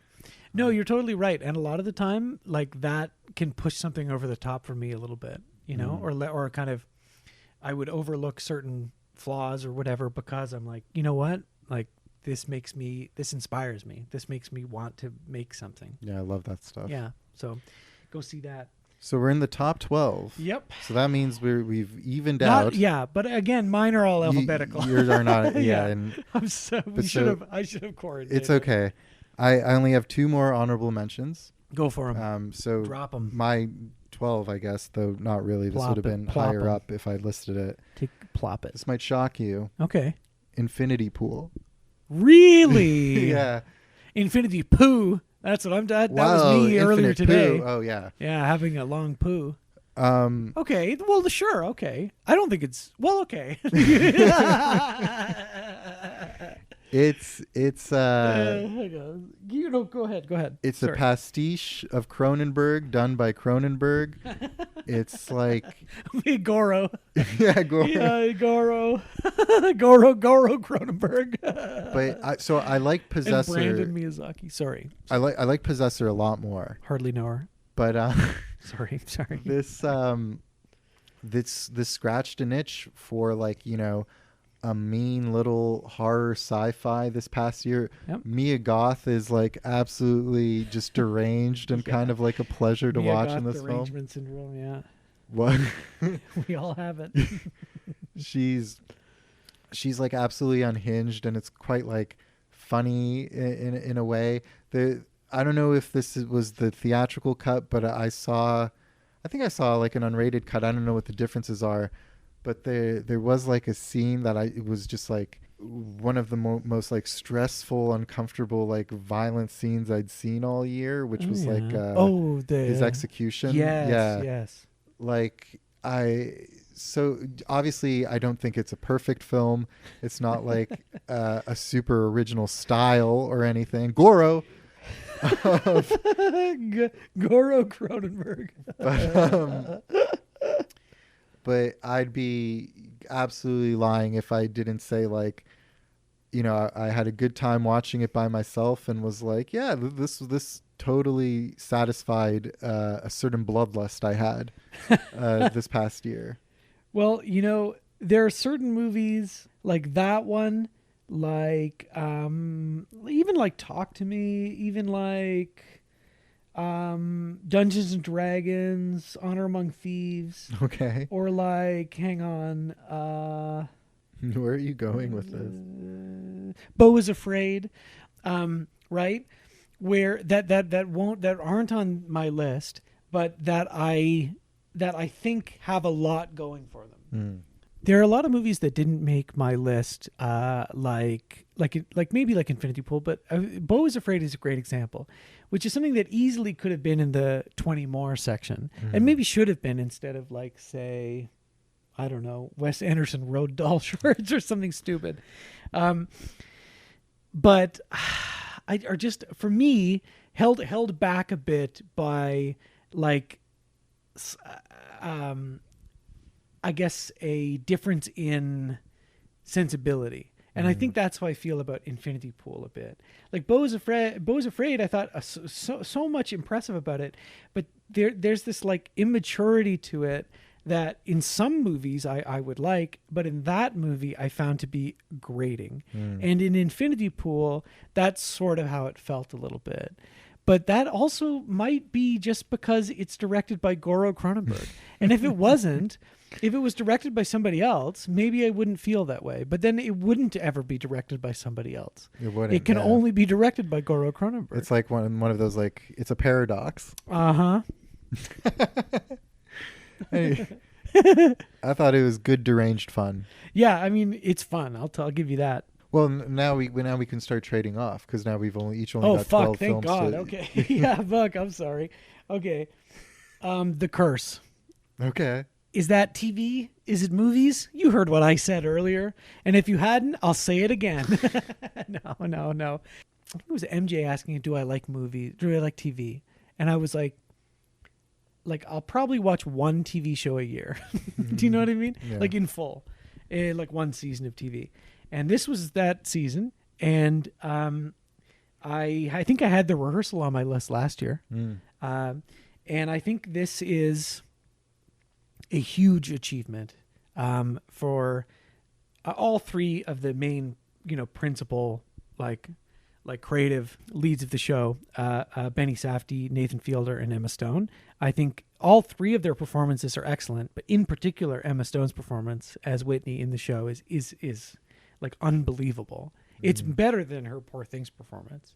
It's the best performance it's one of the best performances I think I've seen an actor give, like a comedic performance, especially, in a long time.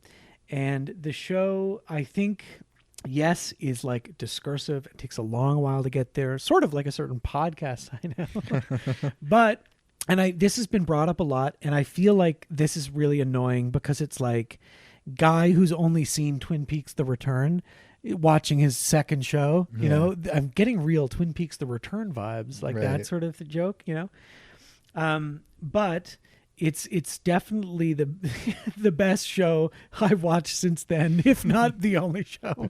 But the finale of the show in particular, I think, brings things, it is such a perfect ending that dips heavily into the surreal in a way that is genuinely like classically surreal, and is just like so perfect.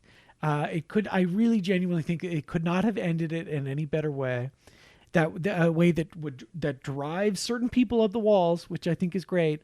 Pun intended, if you've seen it. Now, do all of its threads land? Like, does everything it has to say? It bites off more than it can chew. There's no doubt about that, right? Like, you can't, Anyway, it's great. And I'm excited for you to watch it. I'll definitely watch it. I'm a big Fielder head. My last, before I get into my top 10, before we get into our top 10s, yours just being the bottom alphabet. Yeah. My last honorable mention, this one's going to shock you and piss you off too. Really? Yeah. Oppenheimer. What the fuck? No, Yeah. I figured. I figured it would. Well, maybe I thought it would be, if it was going to be in your top 10, it would be like 10. Yeah. Okay, so it's 11. More or less. Well, yeah. Or yeah, it's my last of the 6 more. Bottom 6. If you're still listening, you're good for you, listener. Oppenheimer was great. I really enjoyed watching, talking about formal exercises. Yeah. The idea of editing and presenting a talky historical movie as if it's Batman. Yeah. Or a trailer. Yeah. Incredible. I really appreciated that. But to kind of sum up my misgivings about it, which aren't really like about it, friend of the pod, past and future guest Paul sent me a text asking me if I wanted to go see the 70mm IMAX print because they put it back in theaters in Vaughan. Yes. And I said, no, I can't. I have to record a couple episodes of the pod with Ben tonight. And was this tonight? Yeah, tonight. Oh. And also, even if I wasn't, I'm not like dying to watch Oppenheimer anytime soon again. Fair enough. I admired it. I had a total blast watching. I think we went to go see like a 10 o'clock screening. It was a bad idea. It was too late. I wasn't tired at all, Neither was I. Zoom! I was totally engaged, had a great time. Yeah. I just don't find myself like, I don't feel that strong desire to watch Oppenheimer again anytime soon. Right. But a super interesting, like formal movie. And also also great performances from the entire cast, which is filled with huge. It's great to see Josh Hartnett again. And one of Christopher Nolan's most like just restrained and in some ways mature picture. His best movie by far, I think. Yeah. Yeah. I would agree. Yeah. That or The Prestige.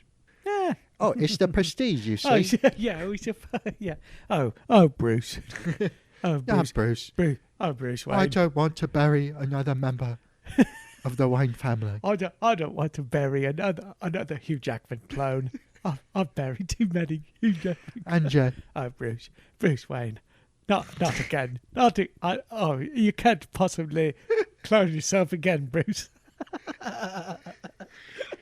It's so stupid. I'm sorry. This is our top 10s. How long is this fucking episode? We're 9 to 2 hours. Oh my god. But it's all gold. No one's gonna listen to this. This is you know it's like it'll be a big downloaded episode, but no one's gonna listen to the whole thing, right? They might. All right. Fallen Leaves. Yes. This is on yours, right? Yeah. Okay. I haven't seen many Aki Kaurismäki movies. In fact, I've only seen one other of his movies, The Match Factory Girl. But I think this is actually somewhat similar. I thought this was great. And it made me excited to watch more of his stuff. I think it's so beautiful. I love movies that are in some ways love letters to movies, but are also not like annoying and dorky about it. Oh, and totally. And this one is not, which is nice. I think both performances, the leads are great. Very like great deadpan performances, and it's really funny. Mm-hmm. I think like a lot of his work too, and like I think the Match Factory Girl sort of belongs to what is like maybe called the Proletariat trilogy or something, but I think it captures this sort of like feeling of clock in, clock out, mundane existence of like working class people, and all we have is each other. Yeah, all we have is movies. All we have is falling in love and hoping that things work out. That you can experience something nice at the end of the day, and how difficult that can be, and the roadblocks getting in the way. As simple as losing somebody's phone number, or being an alcoholic, or having a boss who's a fucking shithead, or getting fired, or whatever else, or being ground down by capitalism. And I genuinely, one of the hardest moments I've laughed in a movie is when they're like, you want to go to the cinema? Yes. And they cut to them watching the Dead Don't Die, which is the actual last movie on the list of every movie ever made. I would have guessed that would have been playing. It made me laugh so hard.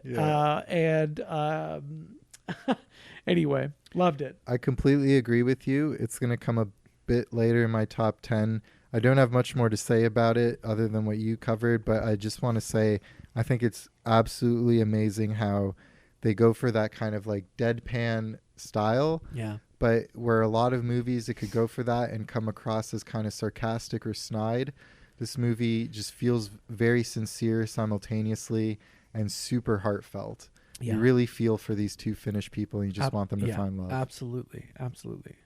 And Chaplin the dog. Super cute. My number 10, top 10. It's the drum roll. Controversial. What? It's not a movie. What? It's TVs as movies. TVs are movies? Scott Pilgrim Takes Off. Oh. Yeah. I did not watch that. So Scott Pilgrim is just a huge comfort food movie for me. And I think I watched this all in one day. I was having one of those days. Nice. How long is the whole thing? I think it's like only 8 episodes and they're half an hour long. So it's just like 4 hours total, maybe something like that. Yeah. But I watched it all in one day. It was a bad day. I was feeling a bit low. Yeah. And this movie was just total chicken soup for the soul, if you remember those dumb books. Of course I do. I just thought it was like well done. They brought back like the whole cast. It's not like a straight retelling of the story we're familiar with. They go in some really fun directions. Yeah. I think it just speaks to like, the enduring legacy of Scott Pilgrim, that everyone wanted to come back for it. You know what I mean? I think it struck a chord with a lot of people. It's super Toronto. It's just the warmest vibes for me. I really, really dug watching it, and I'd recommend it to anyone. And what I really appreciate about it was animated, but they weren't afraid to have just moments of silence, like on the soundtrack. Like it wasn't just like jam packed with like, it kind of took from like more of like, because it's based on anime, right, and stuff. Like it wasn't afraid to shy away from like just silent moments on the soundtrack. Just a super duper comfort watch. I might actually get around to that because I have been meaning to rewatch Scott Pilgrim. I haven't seen it in like years, right? Maybe since it came out even. So maybe that would be a good kind of thing to get back into. Well, okay, good. I'm glad you had a TVs or movies thing as well. That makes me feel less alone. Okay, Ferrari. Nice. I put the Ferrari on the list. Sometimes I make a nicer list for you. I'll make a list of 20 movie. I make a list of 40 movie. The wrong son died. I drive my car so fast. Why you drive so fast? You got to slow down. Life don't move so fast. My life moves so fast. Your life is slow. My life is fast. Your life is slow. And that's really all I have to say, right? I mean, what else is there to say? Like I feel like Beautiful. I feel like a fucking idiot talking about movies a lot of the time because I don't really know what to say about them. And I don't think I understand movies after watching them one time all the time. We're not all Pauline Kael, okay? I don't think I just get everything all the time. I think you need to take time with things and read criticism and analysis and watch movies again and so on. So I haven't really read much about Ferrari, but I think I kind of flubbed talking about it when we talked about it last time. I still don't really know if I fully understand why I find it as interesting as I do. Other than cargo fast bad Italian accents, Michael Mann.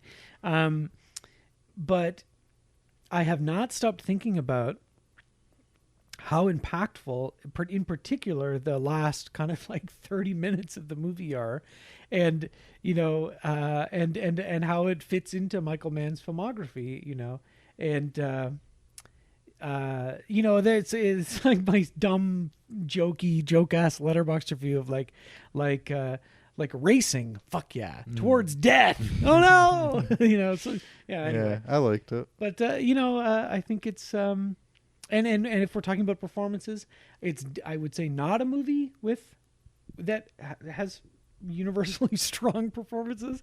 I think Adam Driver is good, but not great. But I think Penelope Cruz gives one of the best performances of the year. And it is a shame that she's not in the conversation for awards, to whatever extent that matters. We're going to do an awards special where we talk about how all that stuff fucking sucks. But yeah, one last thing about Ferrari, I would also say, I make you a nice movie. Why you not like? You want a movie? You want the Parmigiano? Hey, you tell me when to stop. Yeah. I grind. That's me grinding. I grind. Yeah. Okay. Anyway, yeah, it's good. It's late style. Yeah. I don't know what else to say. I already talked about it. Also, I'm tired. Yeah. My number 9, we've spoken about it on the show a bunch before. Yeah. It's Godzilla -1. Yeah, baby. Godzilla -1. Right in the same spot. Do you know why? Alphabetical G order. comes after F. It sure does. All right. Perfect. We'll knock this off. Just similar to how Saw X had no right to be as good as that for a Saw movie. Well, but I know what you mean by that. Yeah. But like, I know Godzilla has this storied, history and past, especially the Japanese movies and stuff like that. Yeah. They've always been of a higher quality than maybe what we get over. Maybe not North always, but yes, I know you're correct. But this was just this was the first Godzilla movie I'd seen in a while that was American. Yeah. And I was just thoroughly impressed and enjoyed it. I loved this version of Godzilla. He was such a bastard. He really was, eh? But I think more than anything, I came out of it and I was like, God damn, like in American disaster or monster movies, it's always some Owen Creedy type character who's just a beefcake who has to reconnect with like his daughter who doesn't like him or his ex-wife. The Rock or somebody. Yeah. A disgraced, cowardly kamikaze pilot who goes to work on a minesweeper boat. That's some of the like best character motivations and just like backstory for a movie like this. They couldn't win the war, but they can beat Godzilla. Yeah. Just good stuff. Yeah, I mean, I completely agree. I saw it in the not in the IMAX format, but in the theater with friends of the pod. Too many to name, but including past guests, Jordan and Catherine, and future guests, like Rob was there, Kai was there, and others. Alex, that was the other one. I was like, and nobody else. But yeah, really good movie. Like I like Godzilla. I haven't seen a lot of I watched, like I was saying, I watched a lot of them kind of on TV. There was a channel that would play them. I don't know if it's in the Maritimes or whatever, but they would just be on kind of it. It was weird, and I was always wouldn't really understand what I was watching. I think as an action movie, in many ways, it's like this year's Top Gun Maverick. And in fact, that ending sequence, it feels very much like the Top Gun Maverick, where they plan everything out and they show you what they're going to do, and then they execute it perfectly. And it's a triumphant like action moment, right? I thought in the attack on Ginza, like the main Godzilla city attack scene, is one of the best and scariest and most just distressing scenes of destruction, like large scale destruction in an action movie I have seen maybe ever. I don't know, just like amazing. I think Shin Godzilla is like the stronger film, like conceptually, yes, probably. Let's check it out. But I was not expecting to get kind of weepy at a Godzilla movie ever in my life. Yeah. And this one brought me pretty close. Pretty close, Wow. Anyway, you want to go next then? Because so the interesting thing about my list is, that was my number 9. Yeah. My number 8 is Zone of Interest. We've talked about it. Yeah, the Bone Zone. My number 7, Boy and the Heron. We've talked about it. The Bone Zone. My number 6, Anatomy of a Fall. We've talked about it. Okay. Okay. And my number 5, Fallen Leaves. We've talked about it. Okay. And actually, number 4, Poor Things. We've talked about it. Okay, yeah. So we got to figure out a better format for next year. Yeah. I'll just do something different, I promise. You've got to stretch. You've got from 8 to 4. If you want to rattle off your next 4 on alphabetical. You got your top 3. I have my top 3 left. Okay. Okay, the holdovers. So this is what happened last year: is they spent too much time on the bottom and not enough on the top. Yeah. Okay, listeners, listen. The podcast is always an experiment. We're always trying new things, or in this case, the same thing we did last year, and the mistake we made last year. It's not working. And it's not working, and that's fine. And thank you for listening if you're still listening. And maybe you really want this like 2 or 3 hour podcast. Yeah. Maybe. And if you don't, guess what? Sit and spin, baby. Go fuck yourself. I don't like you. If you're listening to this and you're like, it's too long, they're talking to Ben's a fucking idiot. Well, guess what? I don't much care for you either. You stink ass. So, like, got him. Yeah. Yeah, that'll show him. The holdovers. I really want to see it. It's good. It it's looks good. Charming as Yeah, go fuck. see it. It's charming. Yeah. Punk Giamatti. A great actor. He will maybe win the Best Actor award, and that it would be fine by me. I saw it and I thought, oh, this is going to be one of those 20 more movies because it's nice and cute and whatever. But then I watched it again with my entire extended family at Christmas, and it fucking ripped with them. And and I was like, this is really good. And talking about performances, like, he's great. Divine Joy Randolph is great, and she's for sure going to win the Best Supporting Actress. It's like a lock, basically, at this point. And the kid, I think Dominic Sessa, his name is fantastic in his like debut performance. Like, my God.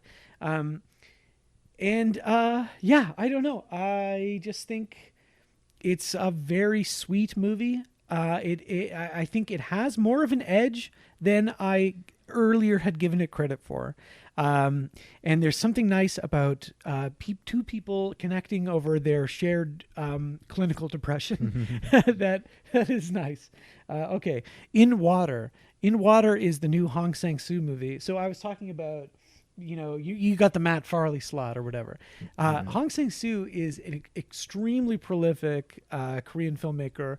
I believe The Novelist film was on my list last year. I think that is a better film, but In Water, I think, is just like, there's nobody in the world who could make a movie that is an hour long, that is shot almost 100% out of focus and have it be beautiful and actually work.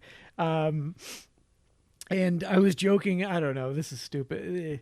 People take things too serious. Like, the Hong shooters are gonna pop me and pink mist me to death, But I was joking, like, it's not because he makes like 1 to 2 to maybe 3 movies a year. He's just insanely prolific, and I was joking, like, it's nice that he shot one of these movies out of focus so that we could distinguish them from his other films. You know what I mean? But never mind. All I'm saying is it's another great Hong. Where can we watch it? Legal movie downloads for now, but there is a screening in Toronto coming up. Cool. I think it's through MDFF maybe. And then it'll be out. There'll probably be a physical media release and so on. I like his movies a lot. Here's the thing though. If you've never seen a Hong Sang-soo movie, this is almost the exact same thing as I said about Boston Johnny. Do not start with In Water. Although I have heard a compelling case for why it would be the first one to start with. Don't think you should start with that. I think you should start with Right Now, Wrong Then, or maybe On the Beach at Night Alone. I think this is the 7th movie of his I've seen, and I think I'm only now just like in the sweet spot. You gotta, and there's something really cool about a director who is so prolific and who makes such reoccurring preoccupations again and again and again. It makes the same movie over and over and over and again. That to really get it, you have to see minimum 3. You know what I mean? And I love him. And also the idea that he's losing his eyesight, and that's part of why they make it in I don't know. It's kind of touching, honestly, and it all comes together in the end. Like his films, will literally come together in the last moments in a way that is so beautiful, and it also is inspirational in a way that you're like, I'm not trying to say, I could go shoot that, because if you could shoot, it's the social network. If you invented Facebook, you would have invented Facebook. Like, if you think you could make a Hong Sang-soo movie, you'd be Canada's Hong Sang-soo. True, but you're not.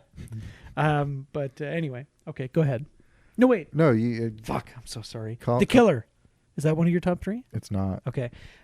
It's not anywhere in your list, but you saw it, right? It could have been an honorable mention. Yeah, should have been an honorable mention. Right. The Killer is another one I saw twice, and I think it's just really funny. It's funny. It's really funny. I like the Hitman movie.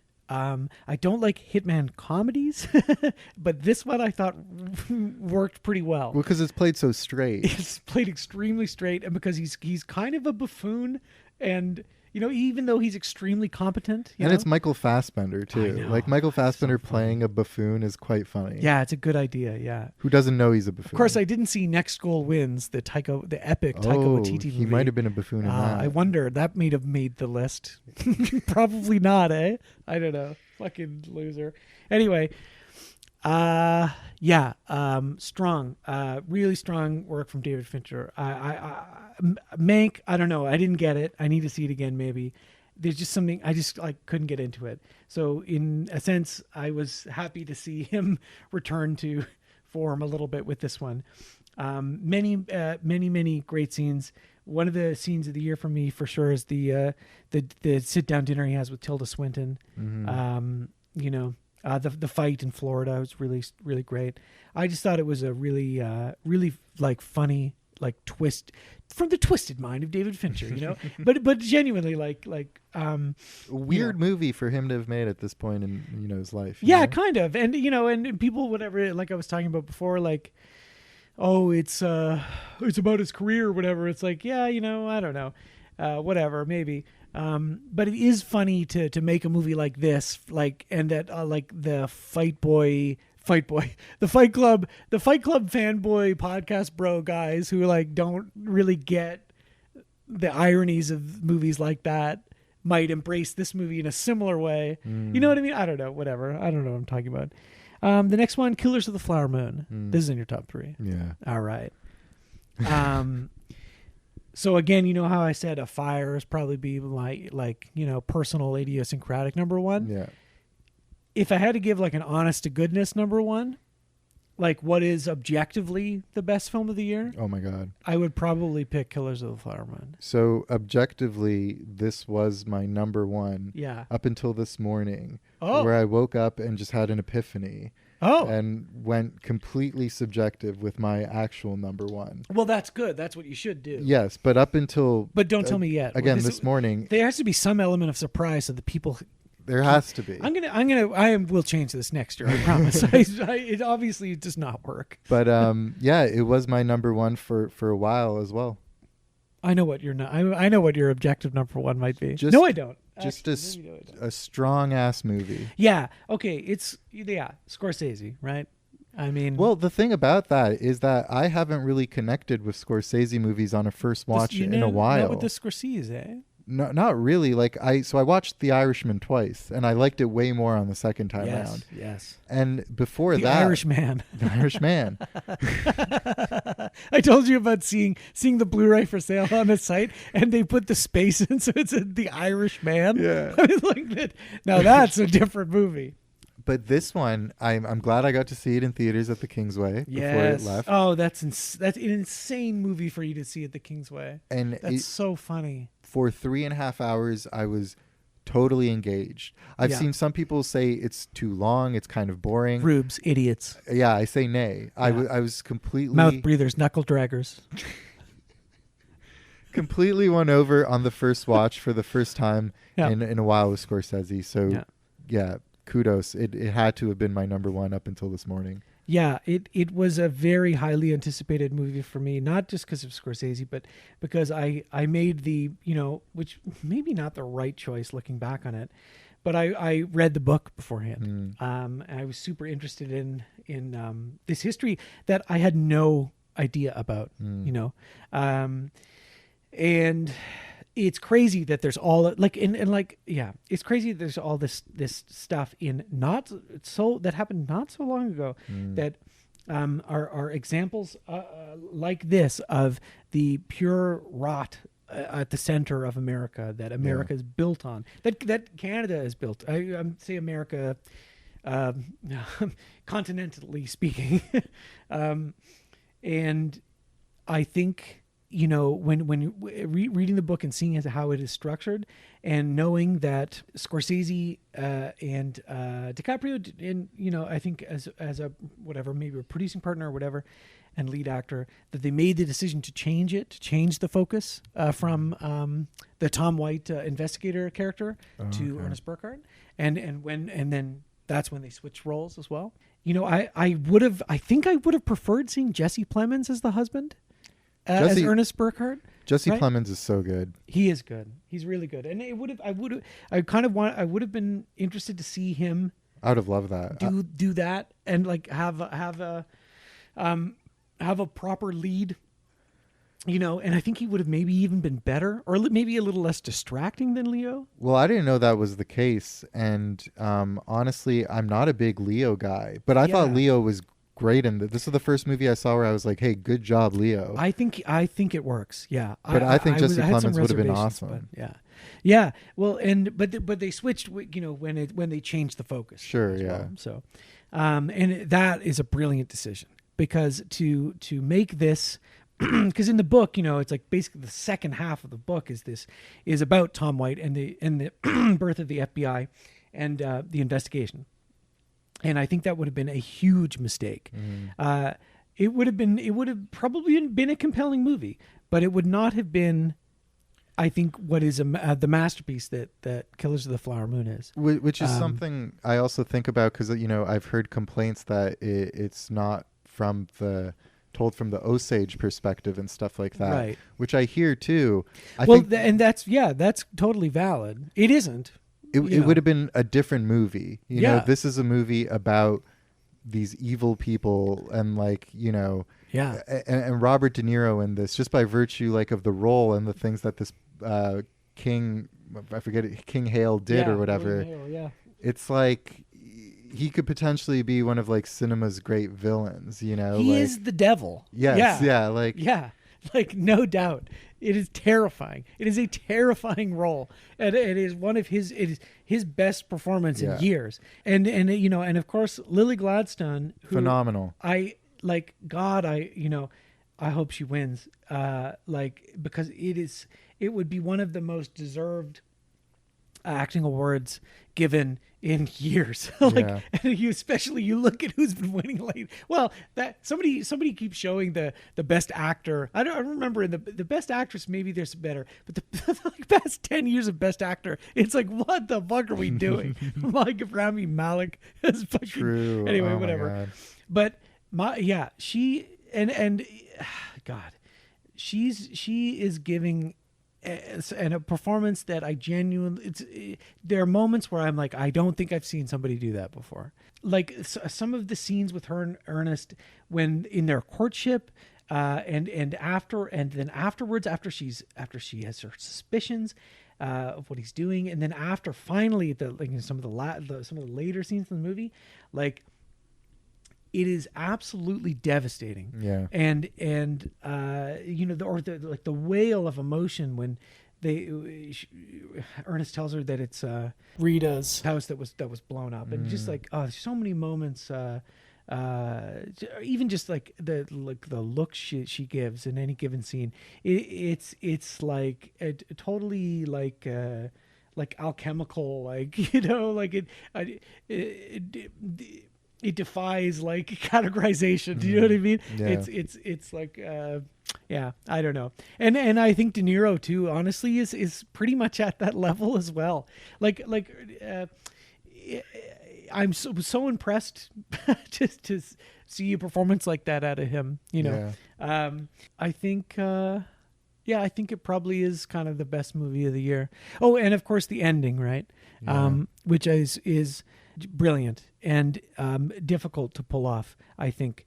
But for Scorsese to implicate himself in the narrative and the impossibility of telling a story like this from his own limited perspective, white perspective, and framing it in that in the radio show, and that the long lineage of cinema that exploits Native Americans historically, turning it into some gee whiz bang dumb sound effect ass that at the end of the day, you can make a movie that is so assured and so brilliant and thoughtful in its execution. And you can make it with the assistance and the guidance of the Osage people. But at the end of the day, what is it? This true crime movie? It's just a dumb flick, There's nothing. There's no way to communicate the gravity of what happened. The absolute evil of what happened in a medium such as film, and I love movies that at the end blow up the medium themselves. Yeah. And I think Zone of Interest tries to do that. I just don't think it does it, and it literally does It that. does. And I just don't think it does it as successfully. It's not as successful. It's not as successful. I don't know. All right. But you're right that I just thinking of the ending now. It's it does do that. So good. Yeah. Yeah. I like movies, but come on. they there are limits. Yeah. Whose turn is it? Are you in your, I guess in your so. top 3? I got 4 left. Okay. Okay, May, December. Is that your number 1? That's my number 3. Oh! Don't look. I don't know. No, I don't know. I genuinely don't know what it would be. Okay. I love May, December. Yeah, me too. Yeah. Is the only movie on this list that Don't I worry. felt compelled Holy shit. to kind of, I saw it in theaters and a week later it was on Netflix and I was like, I need to watch this again. Yeah. Yeah. Yep, agreed. So it was the only one that I planned to watch twice, but didn't. I need to watch it again. First and foremost, I wanted to say Charles Melton. Somebody get that guy in the fridge. Secondly, I'd like to give a shout out to a friend of the pod, Emma, who I don't think listens, but had a successful Charles Melton joke when he didn't get nominated. Yes. Did I tell you? You sent it. Yeah, she said something like, I'm still gonna make Charles Melton nachos at the Oscar party, and whatever, thousands of likes. But Charles Melton, somebody get that guy in the fridge, sits on the shelf. Crustophinia sits on the shelf. Fucking whatever, I don't know. Total I'm not BS jealous. that he was. I'm not jealous. Total BS he wasn't nominated though. Yeah, like, bullshit. Incredible performance. Yeah. They're all very good. He sticks out for sure though. It's well it's what I was talking about, where it's like almost beyond comprehension, like Lily Gladstone, Yeah. like there's something so raw that he's tapping into that that they're both tapping into, but in his case, something so raw and so wounded, like the scene I keep thinking about is him on the roof with his son smoking a joint. Great scene. It just fucking crushes me every time. Great scene. Yeah. And of course, Natalie Portman and Julianne Moore are flawless, in the movie as well. It's very funny and wicked, It is. The slow unfurling of their little like world and bubble and his kind of poking his head out again and the texts with the other person in the butterfly group and stuff. It's just it's wonderful. It is, and it is so funny that the Academy is so obviously like not interested. Best Picture nom. Oh, you right? think? Yeah, I don't think so. No, they're like, oh, you don't. You think actors are full of shit? Well, fuck you. Yeah. Yeah, it's really until funny. I'd seen a couple other movies. May December was going to be like my movie of the year. Yeah. Okay, interesting. I genuinely do not know. Yeah. And so, listeners, if you are tapping out, if you've already fallen asleep, you can't wake up if you don't fall asleep. It's true.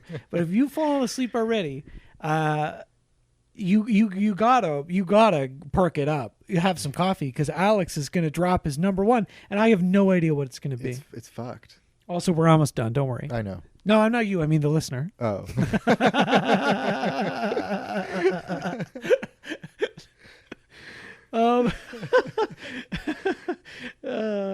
Oppenheimer, Sloppy Toppy. I was so impressed, and you sat next to me while I was tripping. You kept going, oh fuck, oh my this god, is sick. Yeah. But you, as tripping as you were, less obnoxious than the people next to me eating an entire bucket of Jollibee's chicken. Yes, that was weird. That was weird. It's a long movie and it was late at night, but that is strange. Sure. That is strange. Yes, I saw it with Catherine at the IMAX Scotiabank, but not in 70 millimeter. And then I saw it with you in 70 millimeter. And then I was able to combine the two screenings in my brain as if I had seen it in 70 millimeter IMAX. The perfect screening. I've never really been a Christopher Nolan fanboy. Actually, for a while, I was kind of like, this guy fucking blows. And, like, I liked The Dark Knight, obviously, when it came out. But the Dark Knight Rises I thought was bad, and I didn't like Interstellar, and whatever. I rolled out with friend of the pod Jesse to go see Tenet. We risked our lives during the coronavirus to go see it, and we had a good time, But like I that movie doesn't mean anything to me. Oppenheimer, I was actually floored by how much, how good it is. And I still, I know this is I know it's like a big popular movie. I know it's like a dad movie, whatever you want to call it. I think it's his best movie by far. I think the performances across the board generally are pretty good, but Cillian Murphy in particular, astonishing. And I just think there's a great lineage of films that are edited like that, like your JFKs and like your whatever else, these great American epics, that with like a Paranoia and of or whatever it is. And I think it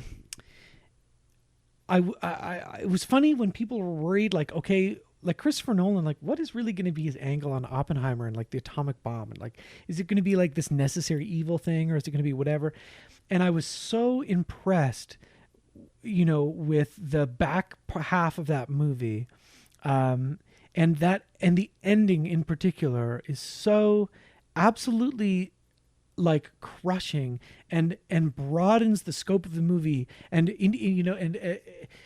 on a level I was not expecting, that it blows it up, so to speak, to the future, to our inevitable future, to the inevitable destruction of the earth, which could happen any moment, and how fragile it is until, and of course, something that it doesn't get at, but something that I think is probably woven in there, if you go back and take a closer look, that, the UAPs, the UFOs, they came to Earth after we did the Trinity test. Roswell is right after that, and they're doing flybys at all the nuclear facilities, shutting down the nuclear weapons. So I mean, it could happen at any time, And I think if you go back and you pause certain scenes in Oppenheimer, you'll see evidence of that. you know what I mean? I genuinely, I think I think it's in there. Little green men and all that. Well, one of the moments that really stuck out to me was during that final sequence where he's imagining the end of the world.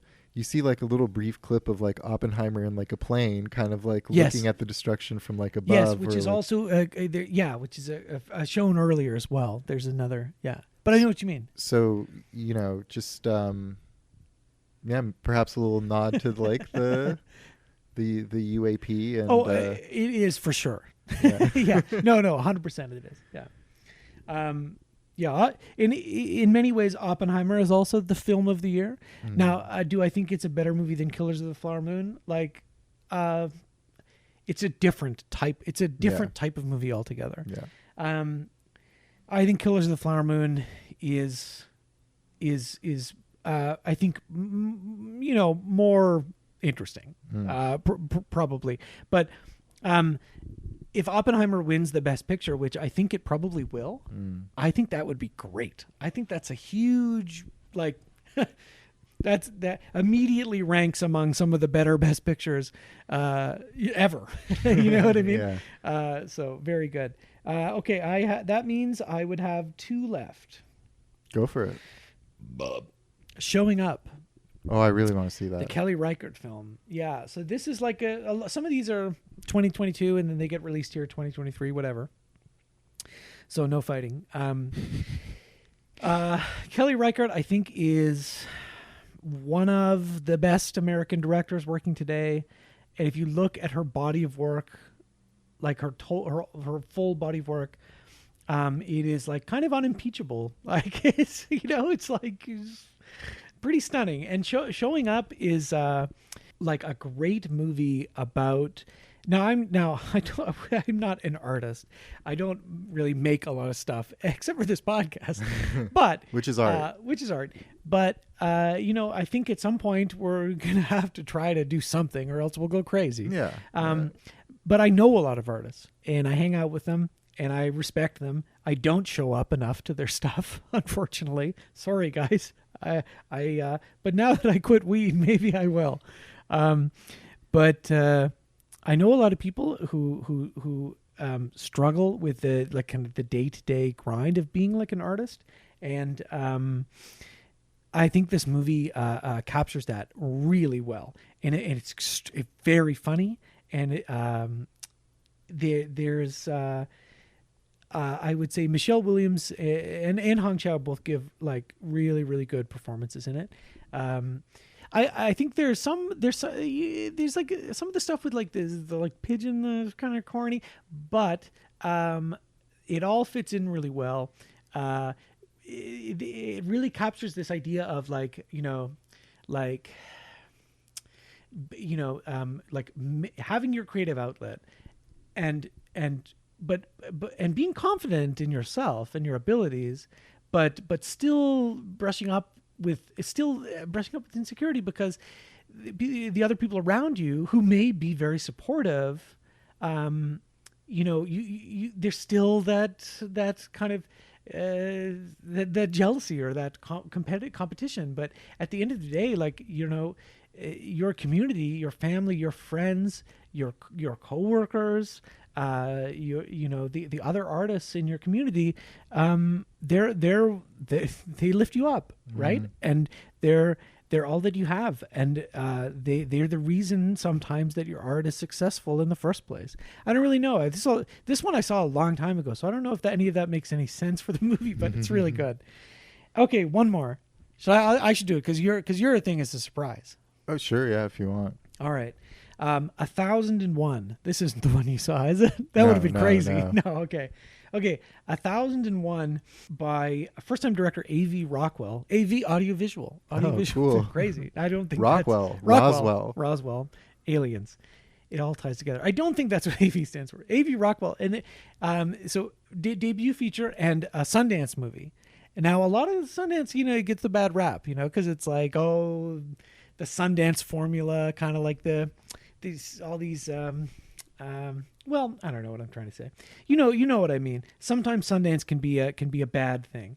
And this was the grand jury prize winner. But I was so impressed by it. I think it's about a black woman in 1994 New York, like Giuliani's New York City, right?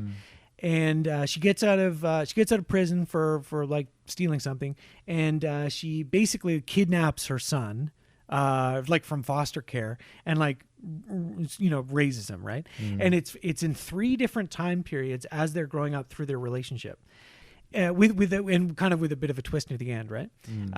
But Tiana Taylor, who plays the mom, this is one of the performances of the year for sure. She is so good in the role, and I think it does a really good job of, the like the time and place of like 90s New York City, like in the end, like the black experience in like Giuliani's New York, like and how it develops, and with things like major things like whatever, like the stop and frisk policy, and big waves of gentrification, and like his whole like cleaning up New York thing, right, that pushed people out to the margins and so on, and there, it uses that kind of radio broadcast thing, so you hear it in the background, like things that are happening, and other things. And there's a whole section set in 2001, but 9/11 doesn't really come up, because it doesn't really affect these characters. And I don't know if that's the specific choice, but it doesn't take place in Manhattan. You know what I mean? So yeah, anyway, just a really strong debut feature. And, I don't know, it got a little weepy at the end, and like, it's hard not to. It's all the actors are good. There's 3 actors who play the kid as he grows up. And, there is a bit of a twist at the end that I was not expecting, and that could have been, I think, really derailed the movie, but it doesn't, and it ends in a really beautiful place. It kind of made me cry. It's good. It's called 1001. 1001. Yeah, it kind of slipped under the radar. I don't know, like grand jury prize winner, shouldn't it be playing it everywhere? I don't know. Where can we watch it? I don't know. You can find it. You can find it. Well, this morning I woke up with my little list. I woke up and I had objectively Killers of the Flower Moon in my number 1. Okay. I was lying in bed and I said, you know what? I'm just going to give into subjectivity, you know? And this movie hasn't come up yet. It has, yeah. Okay. Sorry. You could probably piece it together. No, I haven't. I was talking to a listener. Oh. But if you listen to it back. So I was thinking, like, what has been, like, one of the most enjoyable movie-going experiences this year for me? And speaking purely subjectively, and you know how we were talking about how we're so, like, cold and hardened and we seek out transgressive cinema. Oh. So, of course, my choice is Saltburn. No, I'm joking. Of course. This was a completely disarming and hard-hitting film for me, but from coming at it from a completely, like, different angle, it filled me with, like, unbridled joy and warm heart feelings.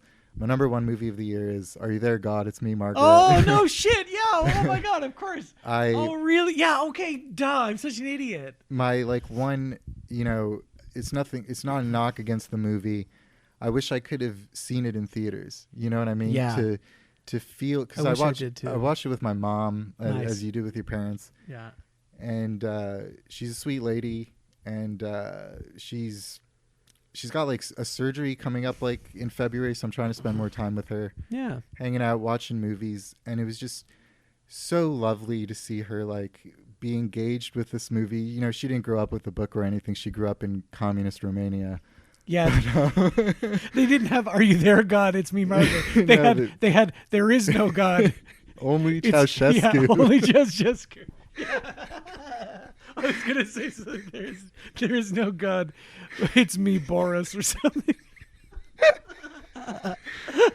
Clip it. Clippy, chappy. But I think to Chippy. see, like, you know, my mom, who grew up the way she did, Yeah. be so affected by this movie from this other, like, not necessarily other time, but other place, Yeah. I think just speaks to the kind of, like, universal power of this movie, specifically, you know, for women or femme identifying people. And I'm obviously not that, but you know, 8th Grade was my favorite movie of whatever year that came out in. And I think Are You There, God? It's Me, Margaret is, like, a gentler movie than 8th Grade, because I think 8th Grade, it's about the depression and the anxiety and some uncomfortable, you know, sexual interactions. Whereas Are You There, God? Is more touches on religion and stuff like that. But yeah, just the experience of watching with my mom, just seeing her, like, have, like, an absolute ball watching it, and it is, like, a genuinely funny, touching film. I wept like a baby, you know, like, multiple times. It's a real. It induces it's a tearjerker for sure in a couple ways. And yeah, I, you know, just purely subjectively, this to me was one of the most meaningful movie watching experiences of the year. Yeah. And I was just like, and you know, again, I wish I could have seen it with more people to share in that, like, you know, a collective joy that movies can inspire in folks. Yeah. And I was like, you know what, like, I'm gonna choose to celebrate that with my list and give the number one spot to a movie that I thought best represented that this year. Well, yeah, that's great. Like, that, very well said. Have you seen The Edge of 17? Because that no. So that's the directors of their movie, right? I think her name is Kelly Freeman Craig. So we should really check that out. Yeah, I'd love to. Yeah. Yeah. Shout out. You know. Yeah. You know, and we're gonna talk about maybe, I don't know, like the Barbie snub some other time and all this, but I think there were a lot of, like, great movies directed by women this year that also weren't Barbie, right? Yeah. Like that one. You know, like Anatomy of a Fall, Showing Up, right? 1001, like we were talking about. You Hurt My Feelings. So, just, you know, like, you don't have to get you don't have to get too hung up on Barbie and Greta not No. getting nominated. I mean, I agree that there's still a lot of institutional sexism Yeah. and racism in the Academy, regardless of how much they shake up the membership. But I think there are a lot of great movies directed by women that maybe are more important and more vital works than the Barbie movie. You know? Yeah, I've been championing it to any and all moms I know, and Yeah. anyone with a mom. I feel like watch it. I Yeah. think it's the kind of movie that makes you want to, tell your mom you love her afterwards. Yeah, I agree. And yeah, it was I think my mom's favorite movie going experience with me this year. I think a close second was Heat. Yeah, fuck yeah, right? Oh, good. That's a Yeah. movie for boys. For Oh the hell boys. yeah! I had to even it out right after that. No, I love Are You There, God? It's Me, Margaret. I thought it was just absolutely wonderful. Yeah, yeah. Well, I'm really glad that we were able to do this this very long episode, but I think it was and if you haven't listened to the show before and you were maybe searching best movies of the year episodes and you came across this one, I don't know, man. I'm sorry. Like, I know you're probably not still listening, so that's whatever. But if you did, thank you. thank you. Yeah. And I hope that you enjoyed hearing us talk about the movies we liked, even if I rambled maybe a little too much. Or even if most of the time on the pod we're not doing that and we're talking about franchise schlock. Yeah, and even when most of the time on the pod we're not even doing that, and we're just talking about dumb shit like Metrolinx ads we don't like, Oh, or God. the fact that I was Jordan Peterson's mailman. We haven't talked about that in a long time. Yeah, we we're should still probably bring that up. Building up towards the great doxing of Jordan Peterson. If you okay, here you go. You've listened to this show. Yeah. If you listen to this whole episode, and if you're listening now, you have, okay? Yeah. I don't think anyone would skip to the end, right? They don't know this is Probably coming. not. No. I'm not going to tell you his address. I'm not going to tell you the number, but I will tell you now, as a special end of 2023 tweet, the name of the street he lives on. Are you ready? This is, I mean, I don't think I can get in trouble for this, can I? I don't know. I don't think so.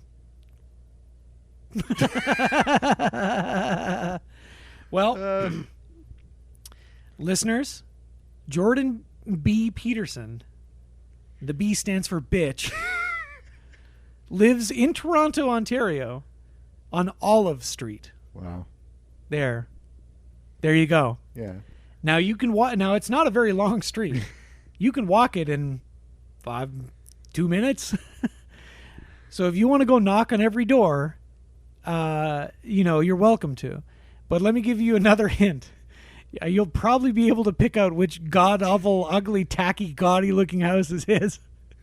And you'll also be able to tell which one isn't because of all the signs being like, I fucking hate my neighbor, Jordan bitch Peterson, and I fucking hate his evil wife and his awful daughter and his weak son.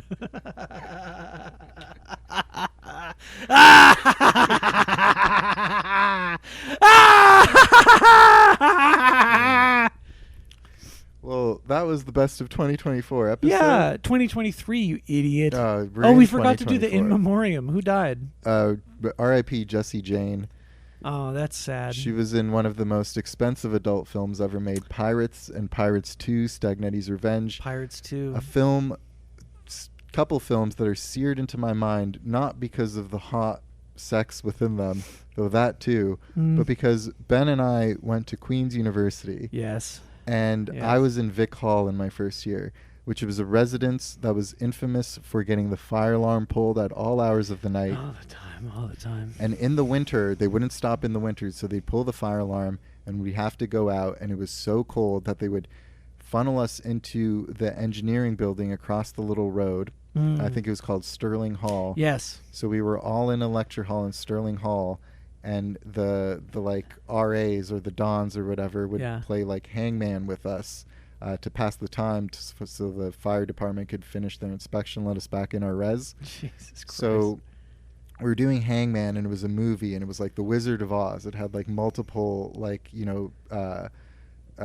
underlines or whatever to guess the number, and some bro, being Queens, multi-word film title kept going Pirates, and then the RAs were like, no, it's not Pirates, and he'd be like, Pirates 2, Stagnetti's Revenge. That is pretty funny. That's pretty funny. I'll never forget that night. So R.I.P. Jesse Jane.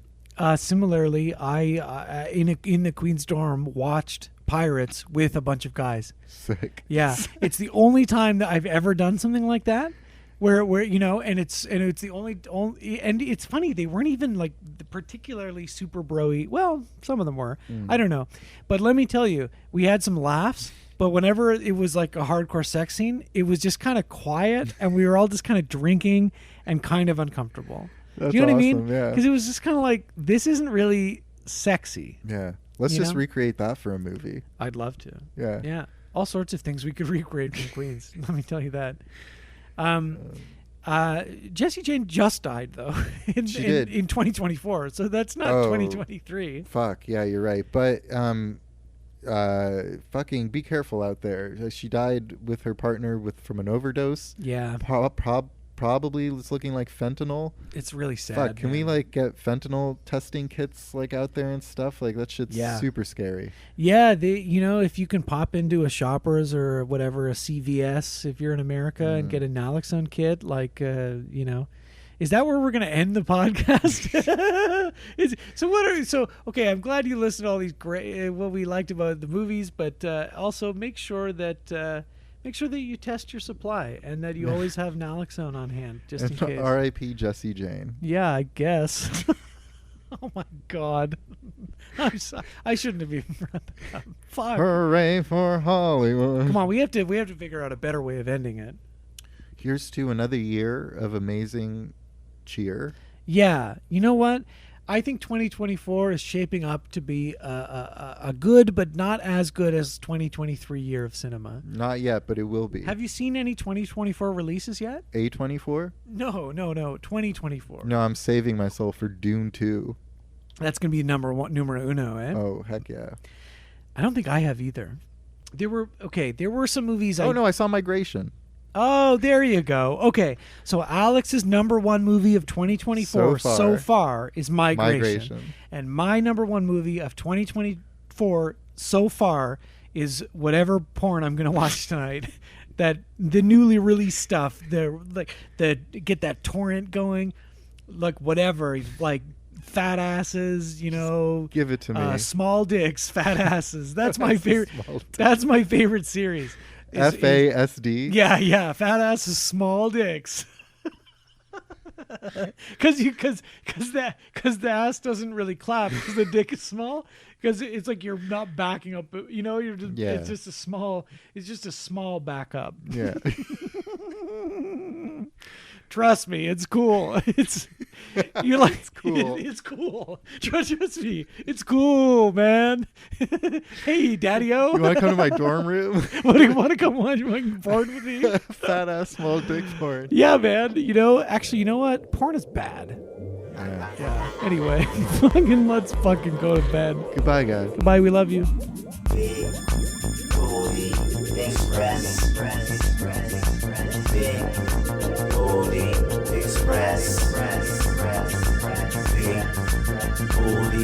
Express.